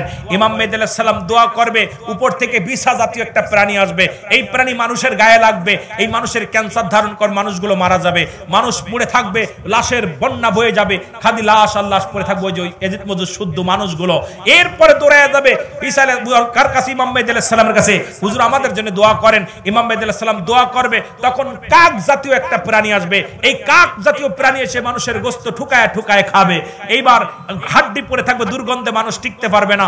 আবার যাবে কয় হুজুর আমাদের জন্য দোয়া করেন। দোয়া করবে, হাত উঠাইবে, এ মৌলবীরা শোন, তোদের যারা কওমি অঙ্গনের আলেম আছো, তোমাদের কিতাব ফতোয়ায়ে দেওবন্দ, লেখক হচ্ছে মুফতি আল্লামা মুফতি শফিক আহমেদের লেখা ফতোয়ায়ে দেওবন্দের মধ্যে প্রথম খণ্ড 24 নম্বর পৃষ্ঠা, উনি বললেন 5 ওয়াক্ত সালাত আদায় করে জিয়ারত করে সর্বহালাত আল্লাহর দরবারে 2টি হাত উঠায় দোয়া করা উত্তম মুস্তাহাব।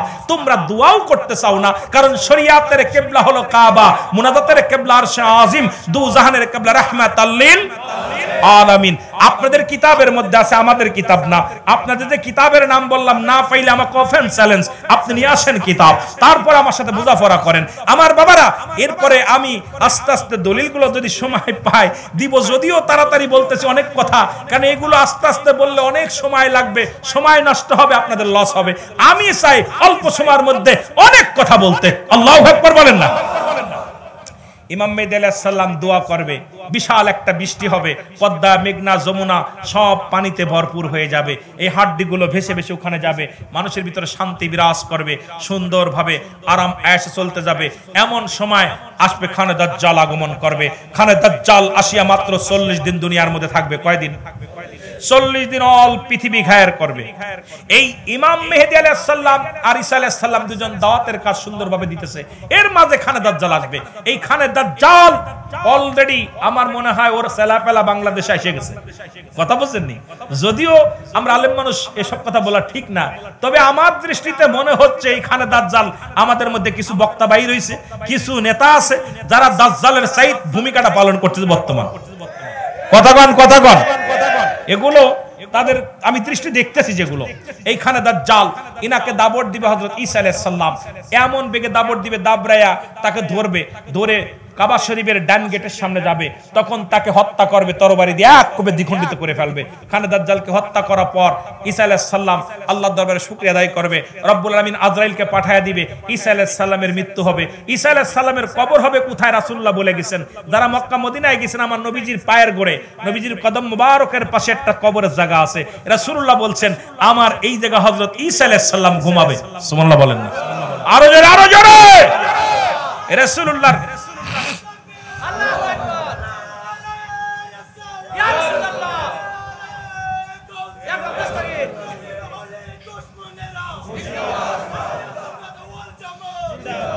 আপনার রাসূল পাক সাল্লাল্লাহু আলাইহি ওয়াসাল্লাম ঈসা আলাইহিস সালাম ভবিষ্যৎবাণী দিয়ে গেছে এই জায়গা ঘুমাবে। আমার নবী নাকি এটা জানে না ওটা জানে না, কত কথা কইতেছে, কোন জায়গায় জানে আমার নবী জানে না, কথা বুঝিনি রে, এ কত বেফাদ, কত কষ্ট রয়েছে ভিতরে। এবার আমার বাবারা, তখন ঈসা আলাইহিস সালামের ইন্তেকালের পরে হযরত ইমাম মেহদী আলাইহিস সালাম সবাইকে নিয়ে সুখে শান্তিতে থাকবে। এরপরে একটা মানুষ যখন আল্লাহমুখী থেকে ঘুরে আস, দুনিয়ার সম্পদমুখী হয়ে যাবে, লুবি হয়ে যাবে, স্বর্ণ রূপা সব অলংকার উঠে যাবে, তখন দামাদামি নাই, যে যত পাবে সব উঠবে, ইউরিয়ামের খনি, আপনার তেলের খনি, গ্যাসের খনি মানুষের হাতের নাগালে চলে আসবে, মানুষগুলো শান্তি থাকবে, ঈমান হারায় ফেলবে। তখন মানুষগুলোকে আবার সত্যের পথে আহ্বান করবে হযরত ইমাম মেহদী আলাইহিস সালাম। কিন্তু মানুষগুলো যখন বিভ্রান্তি করবে, তখন আল্লাহ রাব্বুল আলামিন একটা হাওয়া, একটা আপনার এই কুয়াশা পাঠাবে, কুয়াশা, এই কুয়াশা মানুষের নাকে লাগবে, ইমানদারের নাক দিয়া সর্দি বাইর হবে, ইমানদারের নাক দিয়া পানি বাইর হবে, চোখ দিয়ে পানি বাইর হবে, আর মুনাফিকদের 8টা ছিদ্রা দিয়ে দোয়া বাইর হবে, 8টা ছিদ্রা দিয়ে দোয়া বাইর হবে, মুনাফিকগুলো ধ্বংস হয়ে যাবে, ইমানদার থাকবে। ইমানদারদের নিয়ে হযরত ঈসা আলাইহিস সালাম, ইমাম মেহদী আলাইহিস সালাম আল্লাহর দিকে রুজু হয়ে যাবে, আল্লাহর প্রতি সব তাওয়াক্কুল দিয়া যখন রুজু হয়ে যাবে, তখন আল্লাহ পাক হুকুম দিবে, যাও আপনার ইসরাফিল আলাইহিস সালামকে সিংহায় ফু দিতে বলবেন। ইসরাফিল আলাইহিস সালাম সিংহা যখন ধরবে, দুনিয়াটা থরথর করে কাঁপবে, যখন প্রথম ফু মারবে দুনিয়াটা উল্টাপাল্টা হয়ে যাবে। এই রকম তখন একজন আর একজনের সাহায্যের জন্য আগাবে, সে ওই জমিনের মধ্যে বেঈমানগুলো তলিয়ে যাবে, ইমানদারগুলো উত্তোলন হবে, বেঈমানগুলো উপরে উত্তোলন হবে। মানুষের দেহের মধ্যে একটা গোস্ত আছে, একটা হাড্ডি আছে, যা পৃথিবীর কোনো আগুন দিয়ে পুরানো সম্ভব নয়, পৃথিবীর কোনো অ্যাসিড দিয়ে পুরানো সম্ভব নয়, পৃথিবীর কোনো মাটিতে তার ক্ষয় হয় না। প্রতিটা মানুষের পিছনের রাস্তায় এই 3 তিহারা বলা হয়, যেটা দেখবেন হিন্দুরা মানুষ পুরানো পর এটা পুরাইতে পারে না, এটাকে পুঁতে রাখে। পৃথিবীর অ্যাসিড দিয়ে নষ্ট করা যায় নাই, পৃথিবীর কোনো মেশিন দিয়ে নষ্ট করা যায় নাই, কারণ প্রতিটা মানুষের দেহের মধ্যে রব্বে কারিম এক টুকরা হাড্ডি দিয়ে দিছে, যে হাড্ডি যেখানে দেখুন বৃষ্টির যখন জ্বালাইলে, বৃষ্টি যখন আসলে জমিনের মধ্যে আপনার থাকলে, ওই যে আপনার বীজ থাকলে যেমন জ্বালিয়ে যায়, তদ্রূপ যখন ইসরাফিল আলাইহিস সালাম সিংহায় ফু দিবে, ওই যে প্রত্যেকটা দেহের মধ্যে একটা হাড্ডি ছিল, যেখানে হাড্ডি থাকবে সেখান থেকে মানুষ উত্তোলন হবে। এই মানুষগুলো সব পূর্ব দিক থেকে পশ্চিম দিকে রওনা হবে, ইয়া নফসি ইয়া নফসি ইয়া নফসি বলবে। ও মুসলমান শুনে নাও, সমস্ত নবী পয়গম্বর গুলো সবাই পেরেশানিত হয়ে যাবে। ওদিন দয়াল নবী রাসূল আকরাম সাল্লাল্লাহু আলাইহি ওয়াসাল্লাম শুধু উম্মতি উম্মতি বলে চিৎকার মারবে, জোরে বলেন মারহাবা, আরো জোরে বলেন। আপনারা দেখবেন যারা হিন্দুরা মাটিতে আগুনে পোড়ায়, ওদের জিগাবেন, এই দেহের ভিতরে একটা হাড্ডি আছে যা পুরানো আজ পর্যন্ত কোনো বৈজ্ঞানিক কোনো আপনার মেডিসিন জোগাড় করতে পারেন এটা গলানোর মতো, প্রত্যেকটা মানুষের দেহের মধ্যে আছে, আর এটা যতকাল পড়ে থাকবে ওই জায়গা নষ্ট হবে না। এটা থেকে ওই রকম